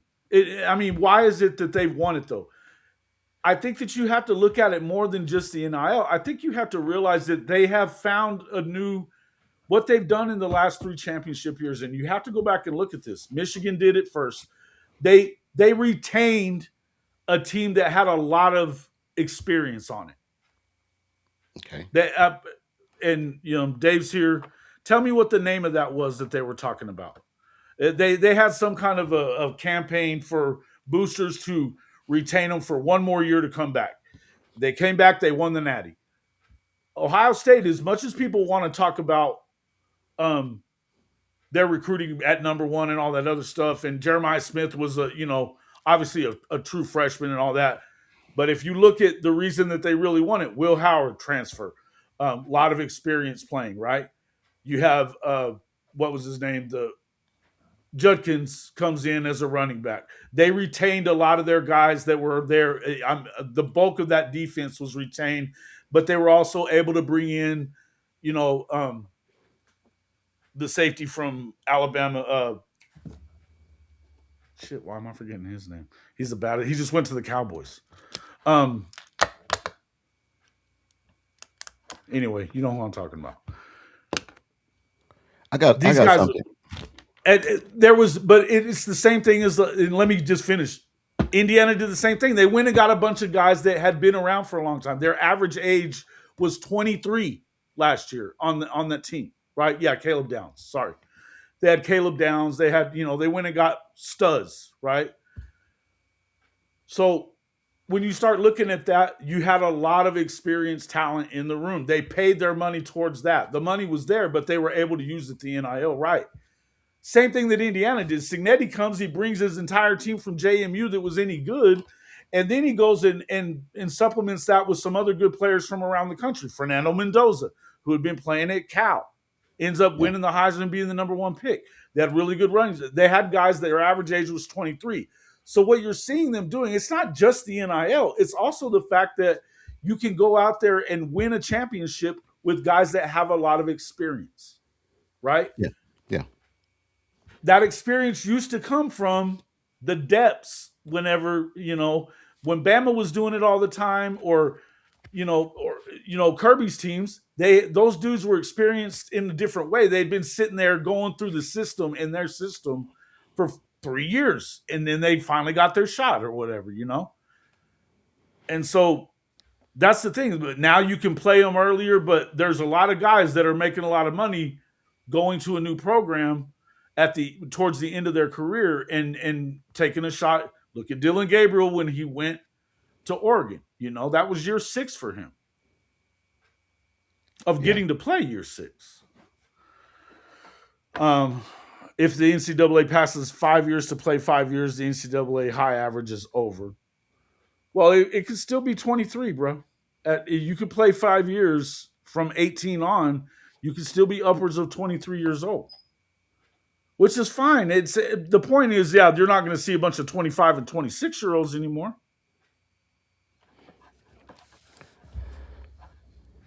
This is Go what I was ahead. going to say, Jason, and I had someone bring this up, and it could be stretching. It could be stretching, but someone mentioned in the comment and everything is that me and my brother-in-law, we broke this down. And he argues about it. I don't agree with it, but there's some truth to it, to a little bit. Is that when you play teams like Illinois, Northwestern, and all these teams that are it seems like that Big Ten protects their top of the level teams, let them play all the weak players and weak teams, and then You've when heard it's that from here too, buddy. hold on, I've been saying and it. then when you get to the CFP, your guys are protected because they're not hurt, they're not broken down, they're not. I don't want to use the word battle tested, but they are battle tested, but they're not hurt. When you're in the SEC, you are battling every single damn week. You're going to get hurt. You're going to get injured. You're not going to have your guys at the end of the season like you would in the beginning of the season. So it might be stretching, but I'm just saying when you have all your starters and 6-year starters or super seniors as they want to call them, and then you go into the playoffs and everybody's already hurt and battered, and you're coming in strong. I'm not going to say a disadvantage, but at some point in time and everything, we're going to have to Well, start saying if you're going to be in the Big Ten and if you're playing all the low level teams, mhm.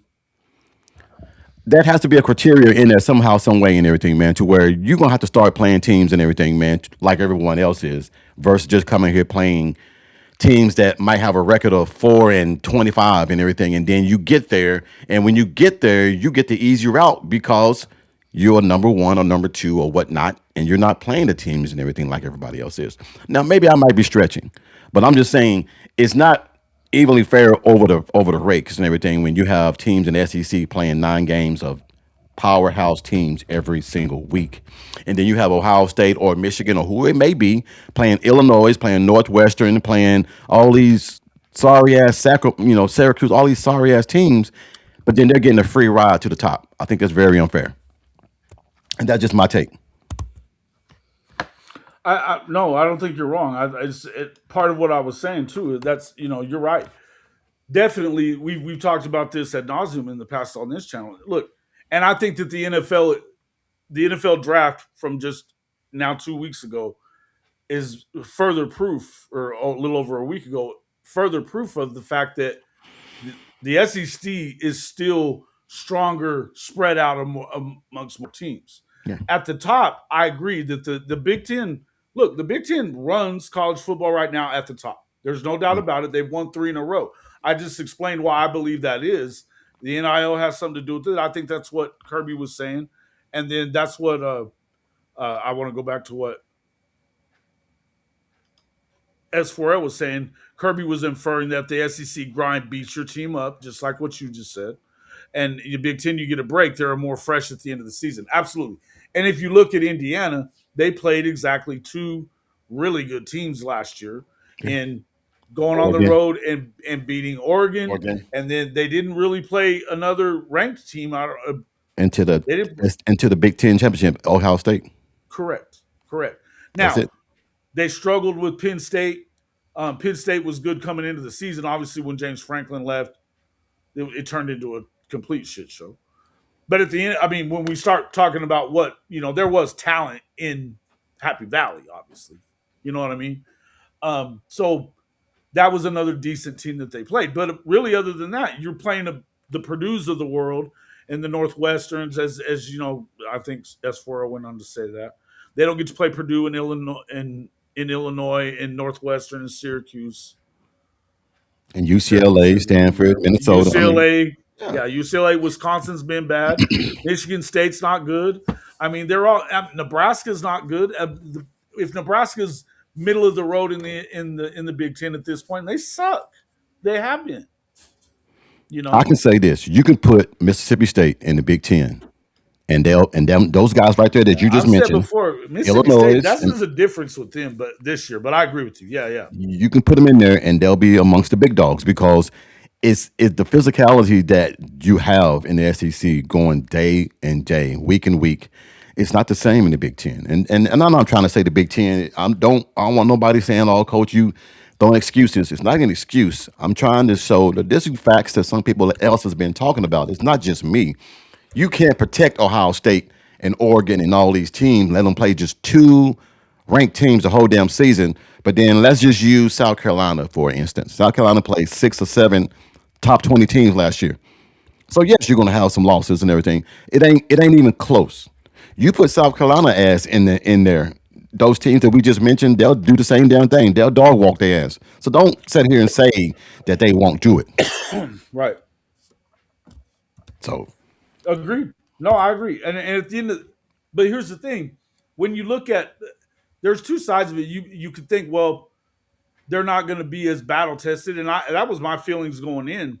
But if you've got a beat up roster, which I'm not going to say that was necessarily the case with Georgia, they did have some injuries when they got to the playoff, but they got beat by a team that almost beat them in the regular season in Ole Miss, right? Um, that knocked them out of the Sugar Bowl. The year before that, they got beat by a team that played for the national championship in Notre Dame. So I think had they beaten Ole Miss, I assume that they get there, that they make it the rest of the way, and maybe they get to the championship. You never know. But what I would tell you is that I believe that Miami can win it. It may not be an SEC team, but I can tell you that I think that there's other teams that should be able to win. My question is, how long are you going to continue to have deeper teams, or not deeper teams, but a deeper league, I should say, as far as talent's concerned, that you could get beat every week if you don't find a way to win a natty this year? Is it time to win one right now?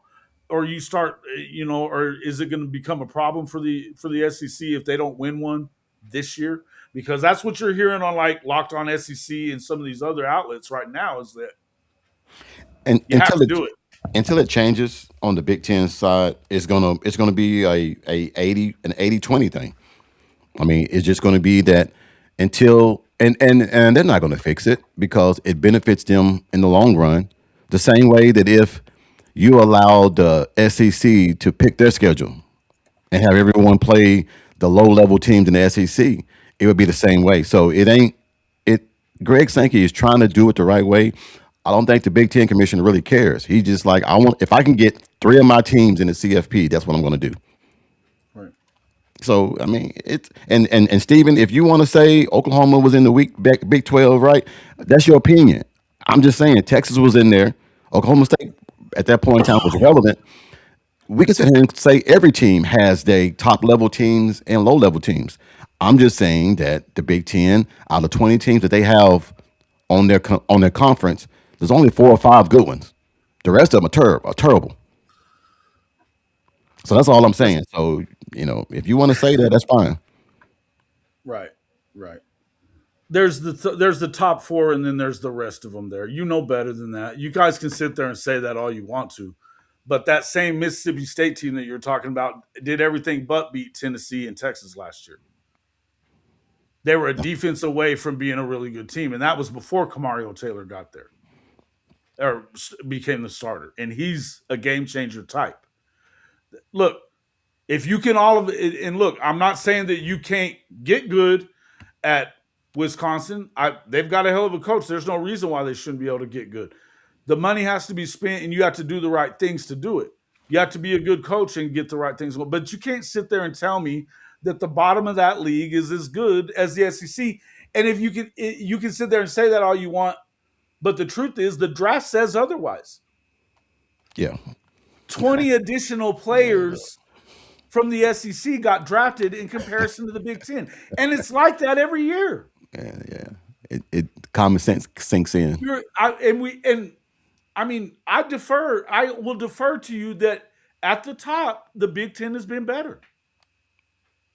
What I'm not going to do is sit here and tell you that you are better all the way through, because it's not true. It's not true. Even at the next level down, I would tell you the next level down was probably Michigan last year. You've got your top four. I think Michigan was right below that, in USC. USC lost to freaking TCU. And Michigan got beat by Oklahoma. You know I'm gonna do, Jason, sometime this week. I'm gonna go ahead and do it. I'm gonna take one team from the SEC and one team from the Big 10 and I'm gonna switch their schedules. And I'm just gonna Go see through and see what you think would do. and go through and let Do it right now. the people Let's do it right now. and let the people in the comments dictate what. who they think they will win. Because until we start to look at this shit side by side, you're not gonna. I mean, you can sit here and be a Big Ten homer and say, "Oh no," I mean, I get it, but I'm saying you're gonna have to look at it from an aspect of every week. Every week, there is no bye week. There is no I'll get a rest. I'll tell you this much: I don't think that Indiana, not this past year, they did all. I mean, they did their thing. I'm not shitting on Indiana, but I No, would tell you the first year that they made the playoff, their schedule was so bad then that they played one good team in the regular season. Ohio State got drug, and then they played another good team in the first round of the playoff, got drug in that too. They wouldn't have won. They wouldn't have won as many games as Florida won that year, which was like 7. You're talking about Florida and Mississippi State and all them. This Steven dude. Get yeah, I out of mean, here. well, I mean, like I said, I mean that's his prerogative, man. I mean, like I said, I don't waste my time no more on people when they talk outside their ass and everything. I don't, I don't. That's his opinion. I'll tell you I'm this just, right now. Kentucky, yes. And I'll tell you this with Will Stein and the players that he brought in, because he did bring in some guys. They're already Kentucky's been an offense away from being decent. it's Mississippi quarterback State's play. been a They've had defense terrible away. quarterback play. Terrible, awful, in a bad system to run it into. They could run the ball, couldn't throw it at all. But Mississippi State was the opposite. Like we said, without Zach Arnett, their defense was terrible. Yeah. But with Blake Shapen, they were putting up 40 plus points a game. So let's not talk. I mean, at the end of the day, wait and see what Kentucky looks like this year. Because he brought in, look, I think that going and getting the quarterback from Notre Dame that was the backup this last year, he was close. Kenny Minchie, he was really close to getting that job over CJ Carr and didn't get it. But they felt like they would have won with him too, just as much. You know what I mean? And I agree with that, because he's actually a multiple. You know, he can beat you multiple ways. He can beat you with his legs too, and he's a good thrower. But here's the deal: they've got the toughest schedule in the SEC coming up. Their schedule, it may look bad once it's all said and done, but watch Kentucky beat some teams and screw up their chances to get in the playoff this year. Watch them do it. Watch Mississippi State do the same thing. Here's the thing, man. It's funny. We talk about how the Big Ten protects their top. You got some teams, I'm not saying no names, that are trying to get out of trying to get out of playing good teams because they don't want to take their chance of getting the loss. USC trying to get rid of some games so they won't get that loss. I think that's I mean, that's what I'm saying. It's not competitive football no more. It's trying to move the needle in order for you to get a leg up to where I don't want to play any good teams until we get to the CFP. And I think that's you're depriving a team that's battle tested, that's done all these things. If you're going to be USC and you're going to avoid playing 3 good teams so you can get to the damn CFP, I would take a team that has 2 losses that's been battle tested and has 6 or 7 good games over USC, because you can't run from competition. You cannot run from competition. And that's what I don't like about the Big Ten, man. I mean, it's just some teams and everything, man, they don't want to play nobody. Yeah. Before both, the question that Seawalt, welcome into the show, Seawalt. Good to see you. What do the out of conference records show? They were 14-2. The SEC was 14-2 against non-conference Oh, Power yeah. Four. Oh, yeah. Oh, yeah. 14-2. Bowl season comes around. Everybody wants to talk about bowl season only when they win, Only when it behooves your argument that you're better. The Big Ten's record in bowls was really good. Aside from the teams that went into the playoff, you had a bunch of guys playing G5 opponents and shit in bowl games, like New Mexico, like Boise, like Western Michigan. Bowls don't mean shit. Hey man, Bowls don't mean shit. If it's not a playoff game, it don't matter. that's it. It don't matter. That's what it comes down to now. We all That's what it know comes down that to. these days. We all know that. In the regular season, when there were non-conference games being played, the SEC dominated. That's just the end of it. Hey man, it's okay. Like I said, people gonna say what they want to say, and that's okay. But I'm saying when you look at ball games and when you do the eye test and you look at some of these teams, it ain't even close. You put But you can't Illinois. concentrate it as much as you used to. And again, No, I'm going to tell you that they've built teams that were unbelievably good. You got to take your hat out to Kurt Signetti for what he did with that freaking football team. yes, Unbelievable. And everybody knows that Ohio State could beat the top of the SEC any year, yep. including before NIL. They were bringing in just the same amount of players from Urban Meyer. I mean, back to Jim Tressel. They were winning then too. Urban Meyer was getting the same dudes that he was getting when he was at Florida. That's the reason. I mean, look, let's not get it twisted. We know what Ohio State is. That's a Same thing powerhouse. goes for Michigan. When Michigan's on, Michigan can win. Yes. They're the real deal. If USC isn't being coached by a dumbass, they can win. Man, look. Don't get it twisted. And for that matter, so can Oregon, but they haven't yet. But they can build a program that can win national championships. There's no doubt about that. I'm still waiting for. I got to see Indiana do it again before I believe it's going to happen a bunch with teams like that because they were it's. That's not going to I happen. think it's an anomaly That's not gonna overall happen. because it's the right place for the right guy at the right time, and the Everything right fell- backing, and the right everything- backing as well. Right. Everything fell in place the way it was supposed to for them. Everything fell in place. And sometimes, man, you need luck. I'm not gonna sit here and tell you, you need luck and you need some things happen and fall in your favor for you to move on to the next level. That's the way football is. It ain't all about X's and O's. You got to get lucky sometimes. And that's okay, as long as you win. But to sit here and say that the bottom half of the Big Ten can be competitive with the bottom half of the SEC is crazy as hell. Because you're battle tested every single week in the SEC. And I'm not trying, like there again, I'm not trying to say the Big Ten is sorry. I'm just saying the top heavy teams are always protected. If you go look at it, they play two or three at the most competitive games all season.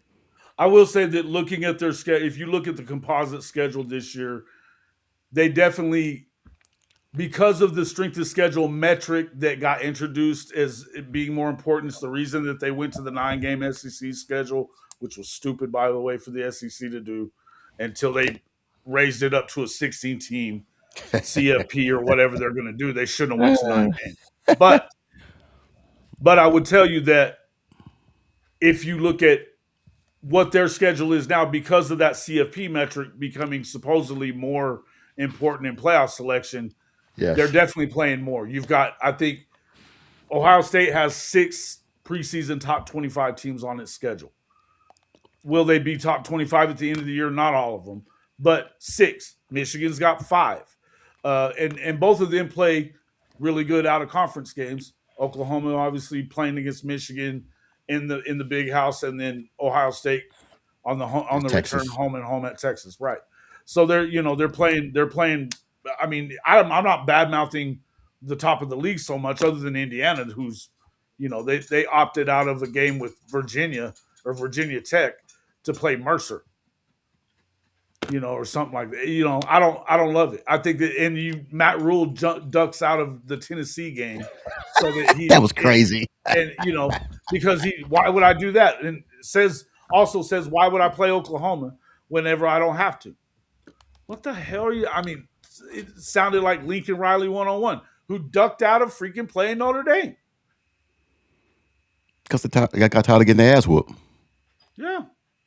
But that's when you regroup and you get better and try to beat that team. I mean, if a team beats me, I'm not gonna duck them. I'm gonna want to try to keep playing your ass because I want to get your ass. I'm not gonna duck you just because, oh well, you got me. I'm just gonna go over here and play with my blocks and not try to get you. I'm going to try to play you every single chance I get. That's the only way you get better. You don't get better by ducking competition. You get worse.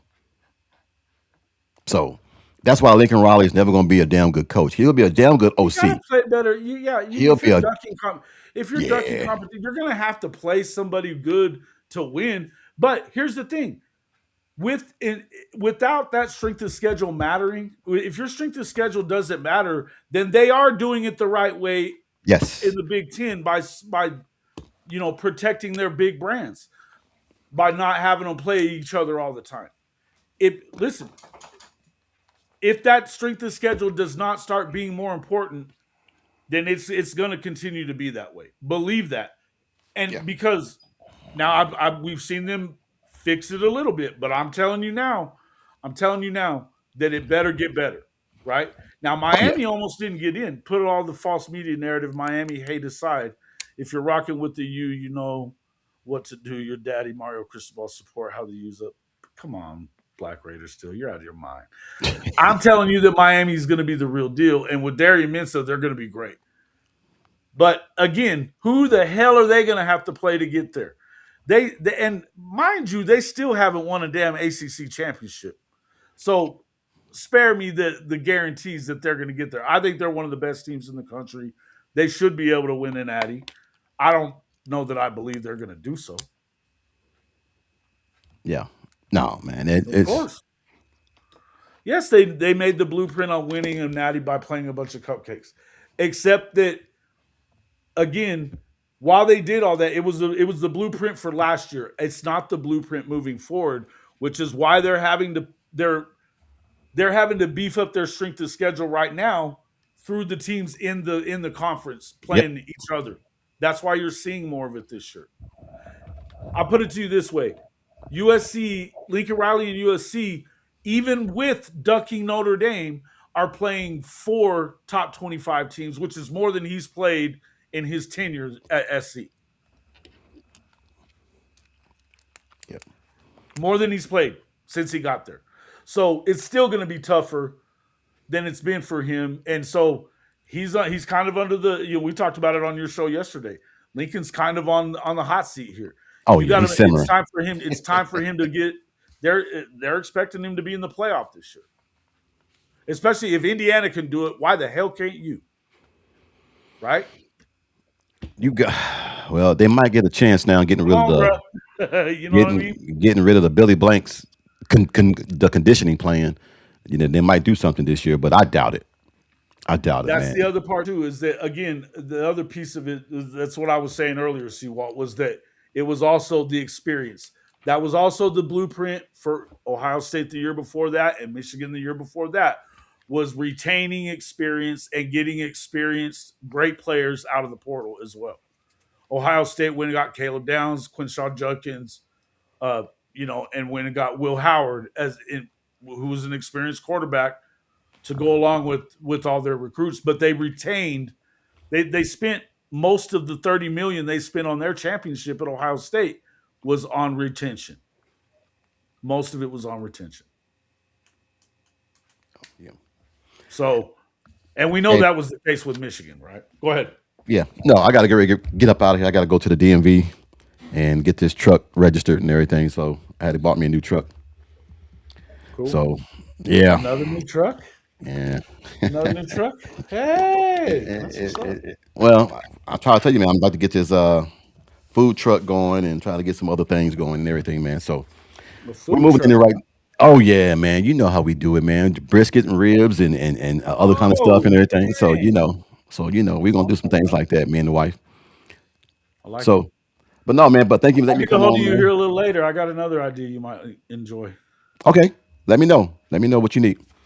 All right, See brother. you, man. Thank you for letting me come on, man. You guys, man, hey, man, hit the like button, man. Like the show, man. Support my boy, man, as much as you Tell can. everybody how to find you too on YouTube.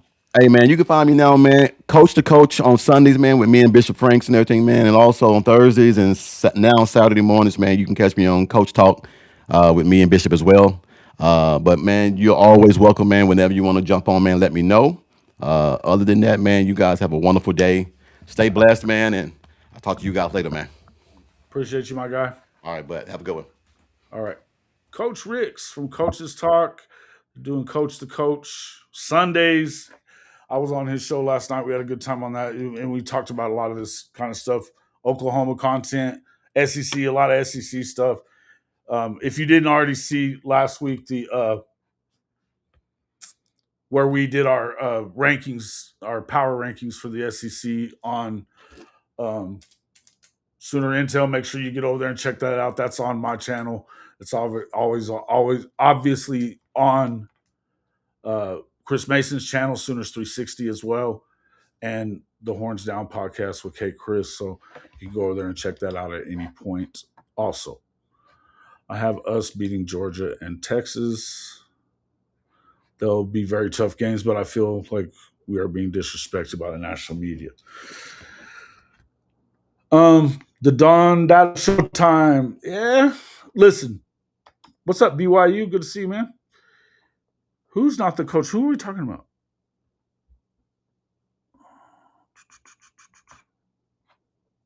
Why block? I don't know. Oh, Daddy Mario Cristobal. I don't know what you're talking about there. All right, so let me address this one. Okay, so where Oklahoma's at, I think that Oklahoma is definitely one of the teams that could win it. I don't know that I'm ready to say they're gonna, but they could. At the end of the day, right now, you got to look, it's going to hinge on this. Is what I said on Coach Rick's show last night. It's going to hinge on the play of that quarterback and how well they do offensively. You have to play Oklahoma offense to win a national championship. Being the best defense in the country, and they will be, they are, ain't going to be enough, though. If you're not at least, average, top 40, whatever. For instance, Miami was I think they were number 37 in the country in total offense, and in the 30s as well in scoring offense at Miami last year. They made it to the national championship game. They had a great defense. We know that. They had a good offense, but you got to be better. You made it to the national championship. Oklahoma's defense was easily as good as the one at Miami or Indiana or Ohio State. They made the playoff, but had they been an average offense, they could have won the Natty. A lot of that was poor quarterback play and an injured quarterback, if you want to call it that, but they could have played an uninjured quarterback and didn't. They didn't. The game plan was bad. The changes that are supposed to be made there, if those work out and John Mateer, they don't make it fall all on his shoulders to win every game for them, then Oklahoma has an opportunity. They still have to get through a nasty Texas team. I don't know that I'm just going to tell you that they're going to go and beat Georgia. The only team that beats Georgia in Athens lately, and we're talking for the last 10 years, is Bama. That's it. That's it. They had the longest home winning streak in the country when Bama beat them last year. Ole Miss didn't beat them when they went there. Look, I think that out of the first 5 games, and out of those first 3 tough games, you got Michigan, then Georgia, and then obviously Texas. You need to win 2 out of those 3. You need to win 2 out of those 3 to put yourself in position. But expecting Oklahoma to win in Georgia is crazy. And really expecting them to beat Texas when they haven't even scored a touchdown on them in 2 years is a little much too. I can't pick them until they do it. They're going to have to beat them and show me something there. Because look, I got to see it. And defense ain't enough in that game. There's such a thing as just having your number too. And sometimes Texas, it was like that for a long time the other way around. Right now, Texas has had OU's number. I can't pick against them. As an Oklahoma fan, it makes me sick to death. But I'm not picking the Sooners to win that game till they do. So that's tough. Do I think they can win? Sure. Do I think they could win in Athens? Yes. Do I think they will? I got to see it, guys. And it's going to require a better offensive output than what we saw from them most of the season last year.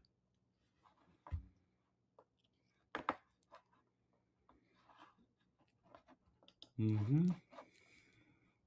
What up, Duke?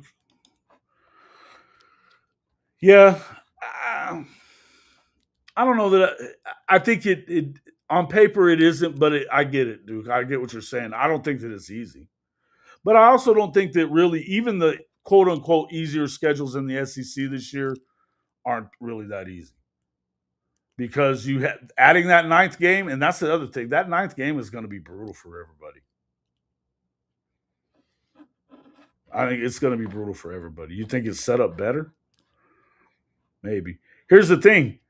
After they only get one bye week this year because of that ninth game. They've got to go and play 7 straight weeks without a week off after that.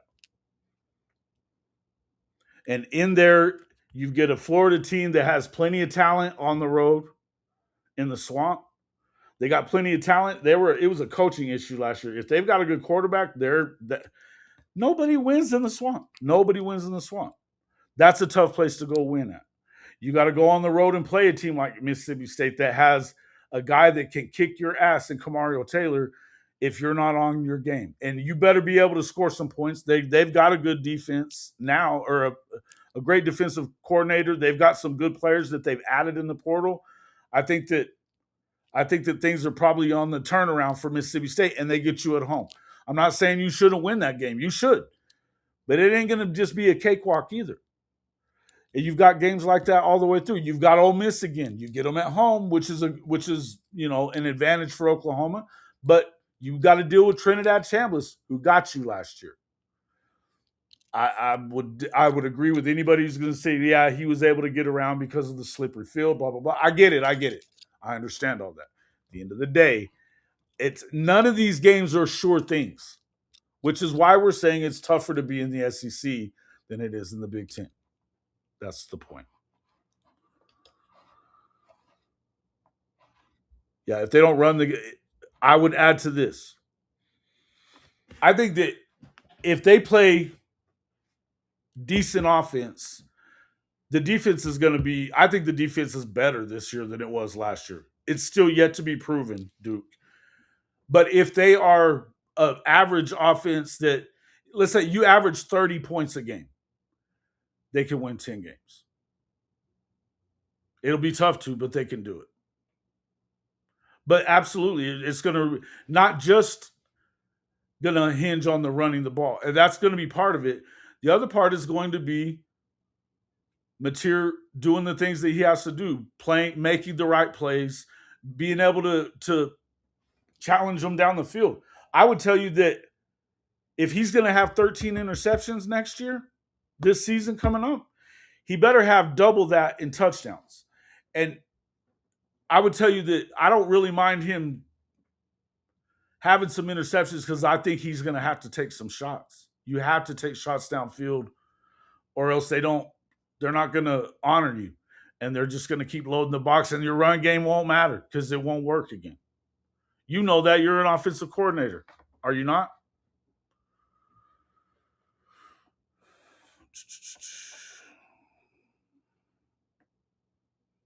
Yeah. OU should easily beat Michigan. OU will be 3-1 going into the Red River, and honestly, I think Texas will be the same, going 3-1 going into the Red River. Could be. I think that's. But again, I think that you need to win. I think Oklahoma, if they're not going to beat Texas, they better have beaten Georgia. Because here's the thing: if you have 2 losses by the time you leave Dallas, you can't especially with an extra SEC game in comparison to last year. And 7 straight weeks. You don't have another bye week to go along with it. There's no way that they can keep from losing enough. I would tell you there's no way I expect them to keep from losing another game. I think they're going to go 10-2, but those 2 losses better not be early or otherwise it's going to go. I think they can go 10-2, but only if they win 2 out of the 3 early games.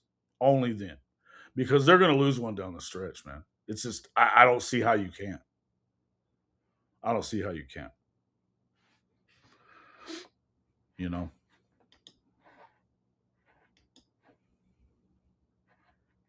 That'd be tough to do.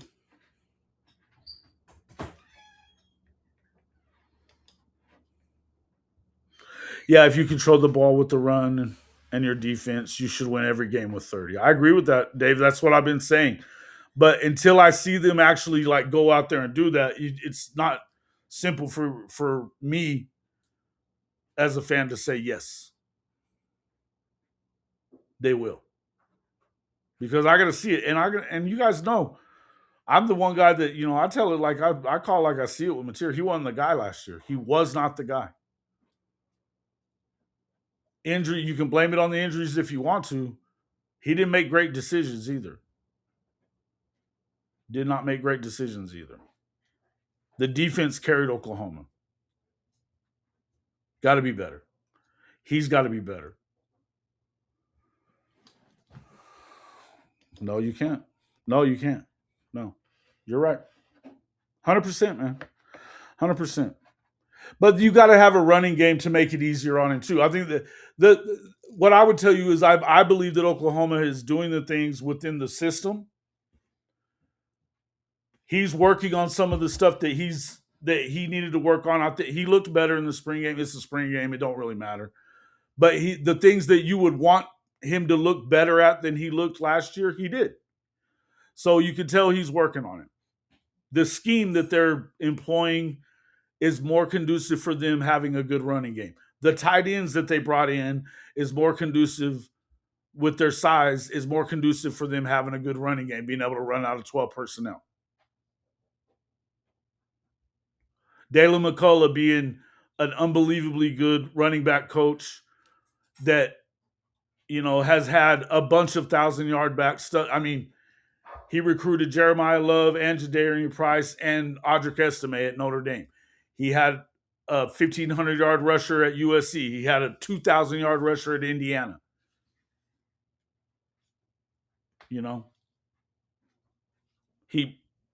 What's the kid's name from Boise State that he was coaching last year for the Raiders? He had a really good rookie year despite the Raiders being shitty. So what that all should do is make the game easier for John Mateer to be a game manager. But he's got to be a game manager. And he's got to be unafraid to throw down the field too. With his thumb not broken, the hope is, and you got bigger targets with Parker Livingston on the outside. Trell Harris has been a stud. You got Satania coming back. There's no reason your targets with your tight ends are monsters. No reason why he should be afraid to go down the field anymore. But you got to be able to bring them out of those too high safety looks and those shell packages where they're just daring you to run at them because you don't run it well. Got to. And if he's not better, you're not going to do that. It might be. Parker Livingston was good there. He was good at Texas. You can talk shit all you want to, Bevo, but you'd be loving him if he was still there. Quit being a clown.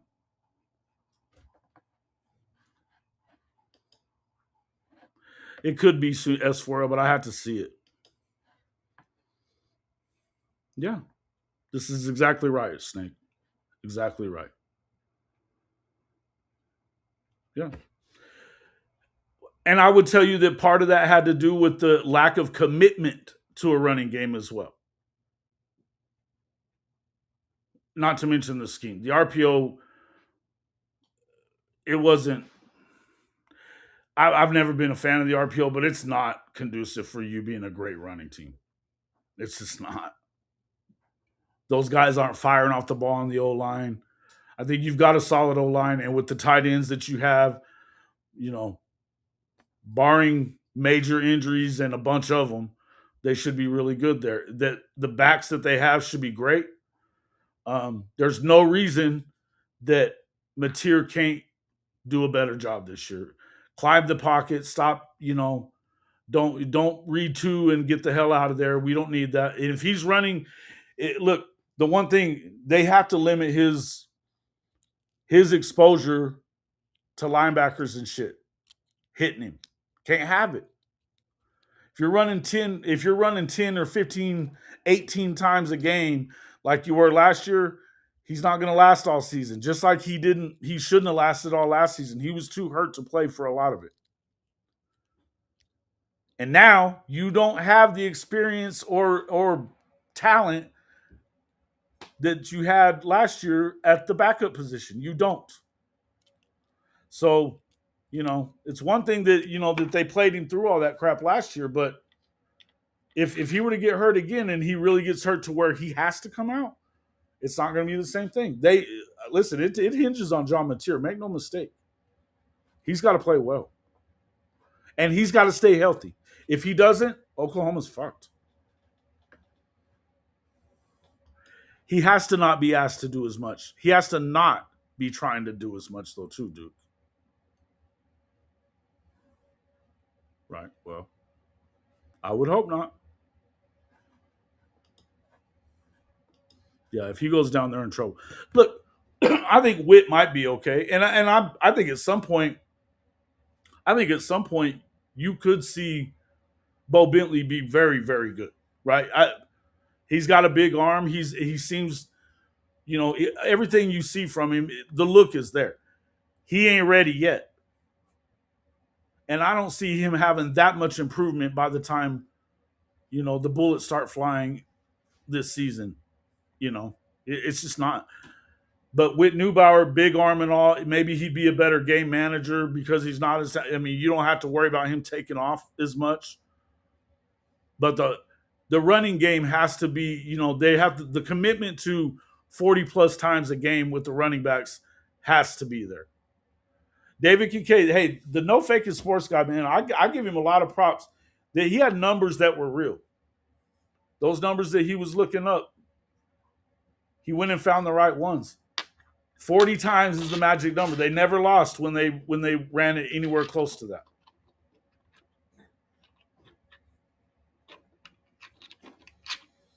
So,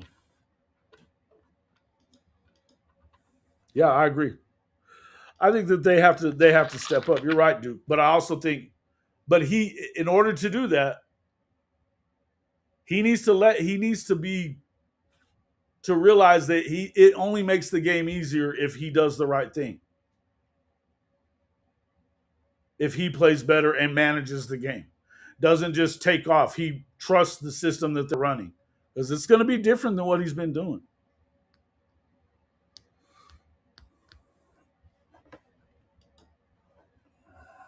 They definitely lowballed him. Why are we going so crazy about the Livingston thing? Guys, y'all gonna come in there. Don't be dogging Parker Livingston. He was at Texas last year. He was definitely one of Arch's favorite guys. Their plan was to go and upgrade a lot of places, but there was a lot of things that were getting blamed at Texas. If you want to start talking smack, there was a lot of things getting blamed at Texas, like PK, for them not handling business and getting done with what they didn't get done with. The end of the day, the offensive line and the lack of a run game there was the biggest problem, not the defense. So going and getting Cam Coleman and those other running backs, say what you want. I don't know that the offensive line is going to be a ton better. We'll see. Arch can't do it himself either. And I'm telling you that I think Arch is going to be very, very good. There's no reason he shouldn't be very, very good.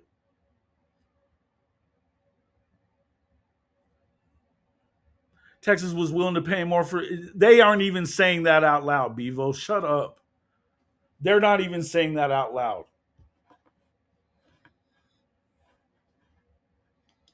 I agree with you there. He said it. He said as much. That he felt like he got lowballed. And it's a business now. At the end of the day, it's a business.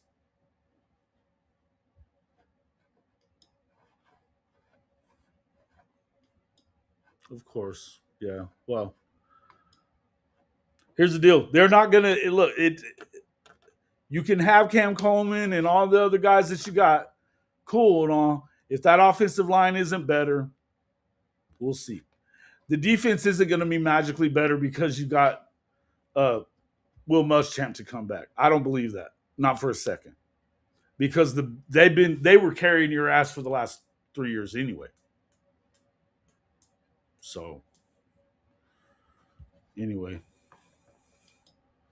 Oh yeah, French ended up at Michigan. He didn't play much at Texas last year. He was a 5-star though. That's another 5-star dude, right? For all this stuff we hear about, you know, the rest of them. Khalid Lockett, yeah. I mean, he's a stud too, 5-star dude. They didn't get much out of him.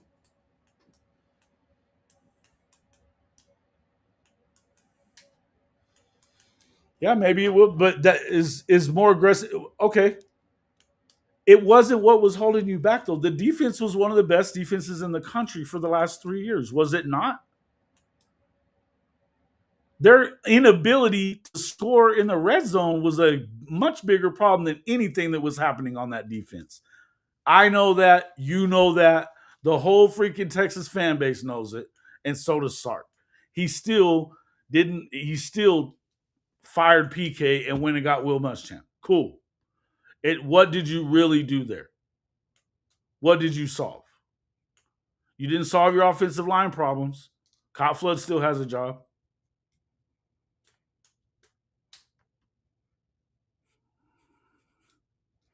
The defense was regressing because they were on the damn field all the time because the offense wasn't getting it done. Come on, man. Get out of here with that.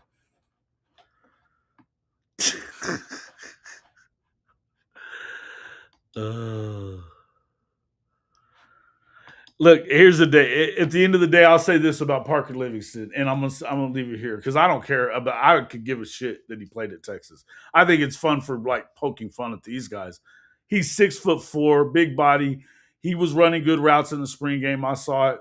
Mateer missed him on an easy touchdown. He's the guy that can stretch the field on the edges that you didn't really have last year in the games. I think he's going to be a good fit for Oklahoma. He doesn't have to be the best receiver on the field. They're not even asking him to be. I would tell you that he's more like the number 3 receiver at OU too, Bevo. Because you've got Trail coming in from Virginia. You've got Isaiah Satania, who he was the best receiver last year. He's their main target. You've got some big body tight ends that should make for great targets over the middle. Look, if he has a 600-yard season, I think it's a hell of a season for him. They're not asking him to be the number 1 guy. They're not.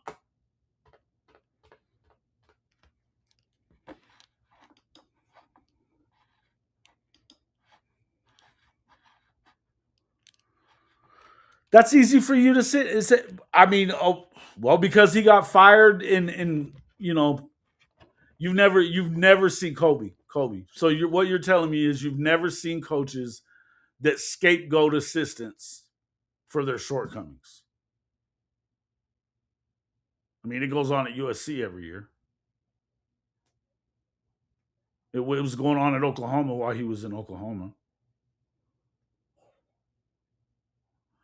Dabo's been freaking booting assistants out for the where's Seawalt at? Dabo's been booting assistants out for the last 5 years, year by year. He's going through them like toilet paper, and they ain't getting better.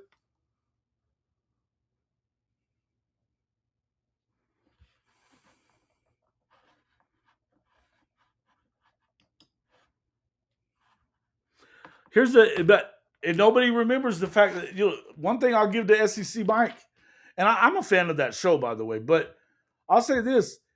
He's got numbers that says Muschamp's defense is his last time of being the coordinator that was calling the plays, and that goes all the way back to what? Alabama or Auburn, when he was at Auburn. They were in the hundreds and everything. And it had been like that for a while. So there's no guarantee that Muschamp being there is going to make a big difference there. It could make the difference the other way. They were one of the best defenses in the country. Go look at it. They were one of the best. I don't think it's just because of the pro. It's also because he refuses. You go and get a guy like Garrett Riley to run your offense and then don't let him run his offense. He's got to run the Clemson offense. That was stupid.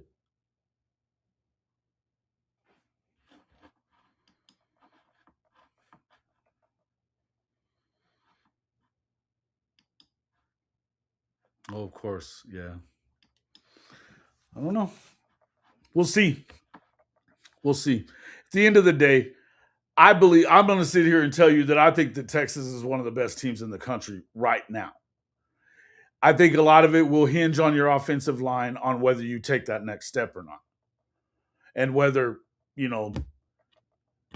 look, because say what you want, Sark's play calling in the red zone has been shitty for 3 years. It's not an argument. That's a fact. The numbers will tell you that. He's got to be better. He knows he has to be better. It's easy to scapegoat your assistants, but that's what they do. So at the end of the day, I think that I'm telling you again, I think they're one of the best 3 teams in the country right now, probably, at least. But that doesn't mean they were probably talent-wise, they were probably the same thing last year coming into the season. Everybody had them number 1, and I expect them to be better than they were, especially at the start of the year last year, because Arch had to go through growing pains. He had to. Nobody wanted to talk about it like that, but everybody should have known. Who's my number 1 right now? I got Georgia, number 1. It'd be, Georgia at number 1. 1A, they'll be in Ohio State.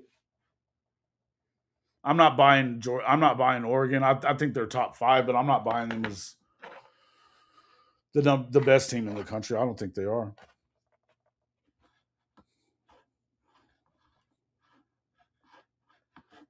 But I'd say, I think Texas is probably like right there at 3rd. I think Indiana is somewhere in the mix, probably there. But I don't know. I got to see if Josh Hoover's better than that. And they got to replace a bunch from last year. I don't really expect to see the same thing out of them. I think Signetti's a hell of a coach. But you're going to have to – I still think there's more there. Miami's got to be right there. I think Darian Mensah is an upgrade to Carson Beck, and they've got probably, well, at worst, the number 2 receiver in the country, who's just a sophomore, true sophomore.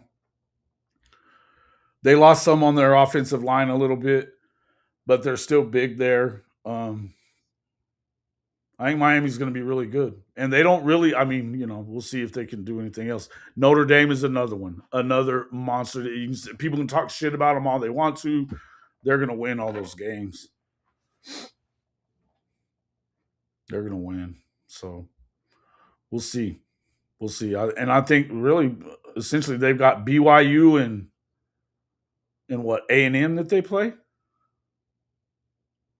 Or not A&M, Miami, huh? BYU and Miami. Those are their 2 tough games. But they're legit. Defensively, offensively, they're legit. So, Notre Dame right there. I think Oklahoma could be. I don't really have a problem with them being in the second half of the top 10 as far as the rankings are concerned. I think overall, I don't know that the rankings really matter at this point of the year. I'm like a lot of people, you'll know who's what in the first 4 weeks. But I do think that if I'm handicapping it, I think Oklahoma's somewhere in the neighborhood of 5 or 6. I think LSU's probably somewhere right around there. I think Alabama can be. I don't know if they're going to go with Keelan or not. If they go with Keelan, they're a problem. They're a problem. Because I think they're going to be better on offense either way. That's what they do there. And they have probably the best secondary in the SEC. Alabama's not going anywhere either. I know people want to, people are just waiting for them to like fall all the way down to the bottom of the SEC. That ain't happening, folks. No, they already had another really good one. So they had Aeneas Williams, his son. He was already looking really, really good. No, they're not going to fall back on that. That's what they produce good running backs there. Dalen McCullough was recruiting all those guys too. Miami, yes. Miami's going to be legit. Yeah. You think it'll be worse because they brought in receivers? Okay. I think it could be more balanced. Denbrock's they're going to run the football because that's what Marcus is going to make them run the football. They do that. Mike Denbrock is going to run the football because Mike Denbrock runs the football. He likes to throw it when he can. And you've got a guy, and look, CJ Carr's a stud. And this is what I'm saying. But it's a big if. They have to do that, and Mateer has to play his part and manage the game. They have to do both those things. But that's what the season will hinge on. Because defensively, I think they're going to be better than they were last year, and they had more sacks and tackles for loss than anybody. They would have been even better, and they were top 10 in the major statistics. They were top 2 in, everything in the SEC, number 1 or 2 in everything in the SEC. They were no further than like 6th or maybe 10th in certain categories of, different little categories. It was the best defense in the country last year. It didn't get looked at as the best defense in the country last year because they were on the field a lot more than they should have been. It hurt their stats. They were still the best defense. I'll stand on that. You got to give them more support in the games that they lost. The Texas game, they gave the offense multiple chances to run away with that thing, and they let Texas hang around by not scoring and getting off the field early and turning the ball over. And eventually, the dam's going to break when you do that shit. Not to mention, a punt return where you have multiple blocks in the back that springs for a touchdown. That being said, again, they didn't play well enough to win. And you have to have an offense. To win a national championship, you got to do it on both sides of the ball. You have to. So, at the end of the day, that's where I'm at on it.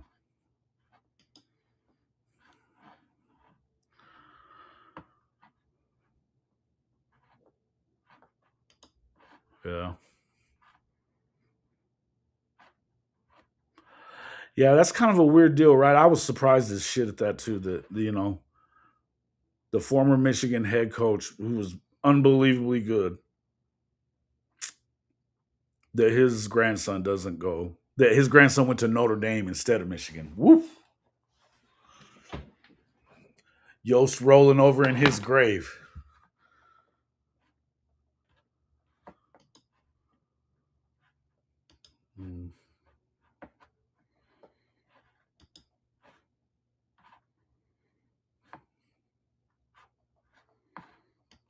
Yes, you are worried about the O-line, or you wouldn't have a word to say about it, Bevo. Stop lying to us. Don't lie. Let me ask you guys, though. I was just talking about it with Coach Ricks, so we don't just make this an Oklahoma, Texas talk. Let me ask you, what is it important that the SEC wins the national championship this year for the future of the conference as far as recruiting and staying on top with, having people want to continue to go there? Because, listen, I think it's going to be important. Oh, I didn't know that.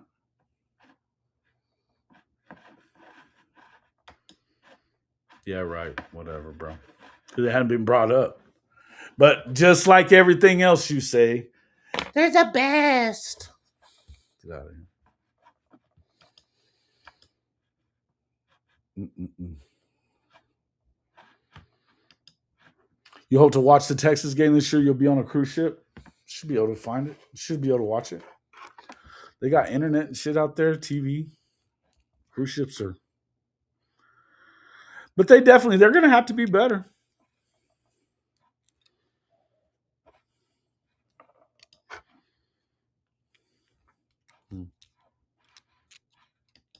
SEC has to win the Natty this year or next season.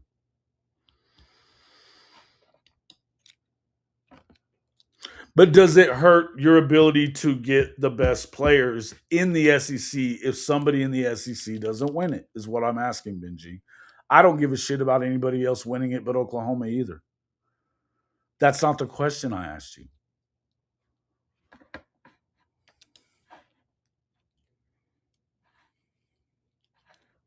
A Bevo call might be fun to listen to. Yeah, listen, I'll let you guys do it. I'll tell you what, we're going to start doing some stuff like that. So I'll go ahead and end it here. We've been going forever anyway. So what we're going to be doing, we'll be back tomorrow, but it'll be a short, like 15, 20-minute video. We're going to start doing more of that, putting it out in smaller, more digestible pieces for everybody to grow the channel. We have to grow the channel. I appreciate all the support that I get from all you guys, even you Texas fans that are always here whenever this show comes on. I appreciate it 100%. But we're going to give more, so we'll be, for the rest of the week, we'll be doing, and I'm going to cut out what Mr. Mason and I did earlier today, put that out there for people as well. But tomorrow we'll be back on, him and I, for about 15 minutes. It'll be recorded.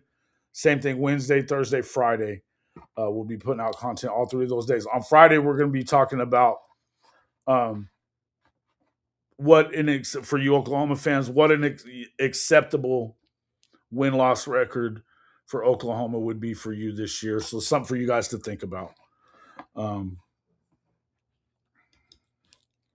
What do you got? Fucking Neilio. Yeah.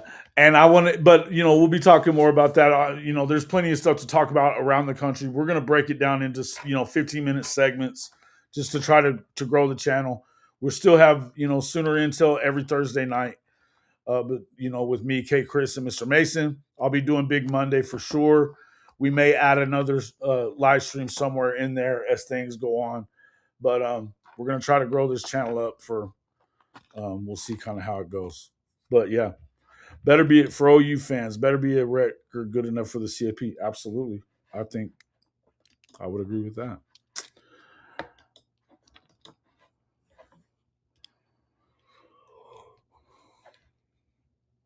Do you know who Michael Fasusi is, Bevo? What did Bevo say that only one of our teams has an All-American lineman on it? You really don't pay attention to anything, do you? You've got a freshman All-American on the Oklahoma O-line.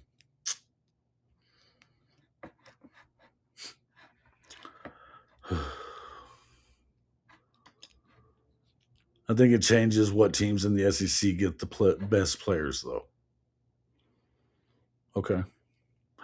It doesn't change player access, but it'll change who gets them. Good. But you've already seen more good players from SEC country going north. That's why you guys are winning. You're getting guys that normally wouldn't be going up there, particularly Indiana. The money has definitely changed it. But Kirby wasn't wrong about that part. I think he was just not giving it the entire treatment, right? There's a lot of things that have conspired for the SEC to not win in the last few years. And the dauntingness of the schedule is being one of them. The fact that you can't stack them up like you used to with NILs another. But I don't know that it gets a lot easier this year, and I don't know that you necessarily – listen, I think that right now I would look at it. I think Ohio State could win it. I think Georgia, Ohio State, Miami, Texas, Oklahoma, maybe LSU, but that's stretching it. I think Ole Miss could win it with the amount of stuff they coming back, but certain things are going to have to happen for them as well, I think. I think Alabama could, if the right things are going. I mean, if they get it going in the running game, because their defense is good, and I think that they have to play Keelan Russell. If Keelan Russell gets the job, they become a contender again. But I think we'll see what happens with LSU. I don't know if I believe in them or not. We'll know a lot about that in week 3 whenever they play, or week 4, whichever it is that they play LSU at home. Ole Miss. So Ole Miss and LSU in Oxford. I believe it's week 4. Hell of a game that'll be. But you're going to have a lot of those battles every week. From week to week in the SEC, it's going to be a tough year. And I think that at the end of the year, the Big Ten is playing a tougher in-conference schedule than it has in the past. But it still ain't as tough as some of these top contenders are going to be playing in the SEC. So, look, yeah, I think that some of it who's the most healthy, we'll find out. That brings into play, Miami. I know a lot of people think that Texas A&M is a team that can win it all. I do not think that they're one of them. I know that there are people that believe that USC could win it all. I'm not one of them that believes that. Not. But we'll see. We shall see. Thank you, Truoki. Appreciate you. Yes, he was.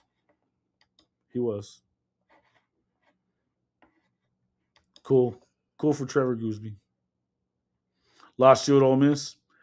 They have the best quarterback. The best returning quarterback. No, I did not say this. Not at all. In fact, I said that I think they continue to regress, even though I like Austin Simmons.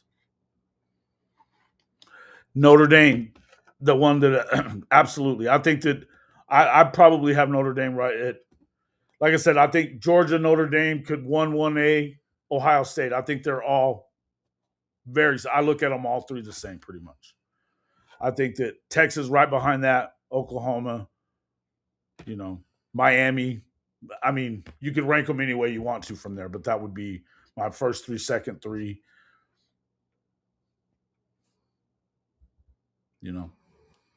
We'll see. I think Alabama's going to be right there. I think LSU maybe. I think I feel like LSU's maybe a year away from that, right? I think Oregon's going to be in the mix. I think they're certainly in that top 8 or 9 teams. I don't buy them as the favorite in the Big Ten. I think it's Ohio State, but that's just me. I know a lot of people do think it's Oregon. I don't.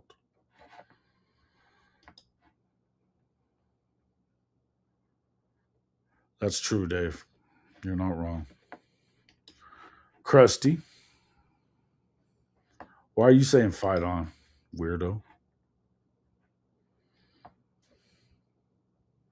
Who has the best running quarterback? Not named Arch Manning? Would you stop?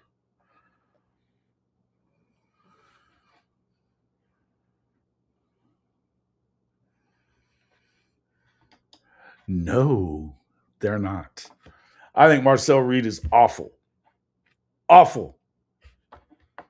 And they just promoting from within to that coordinator position was a lazy move. A lazy move.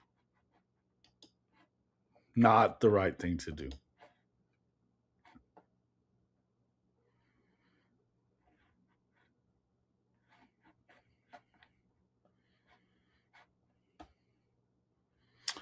Yeah, Notre Dame should probably go undefeated, no doubt.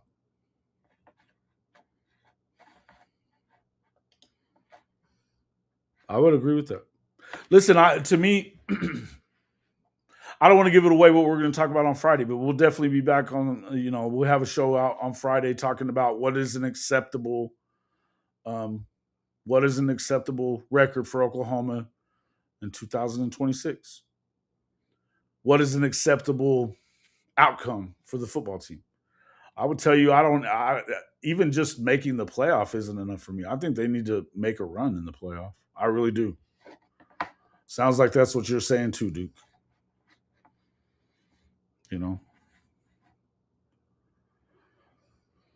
Thunder over the Lakers in 5. Second half of that, I wish I could pick the same, but I'm not doing it until Oklahoma wins now. I have to see it.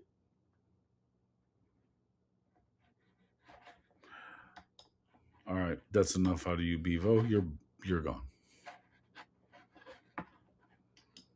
I knew you were going to say that.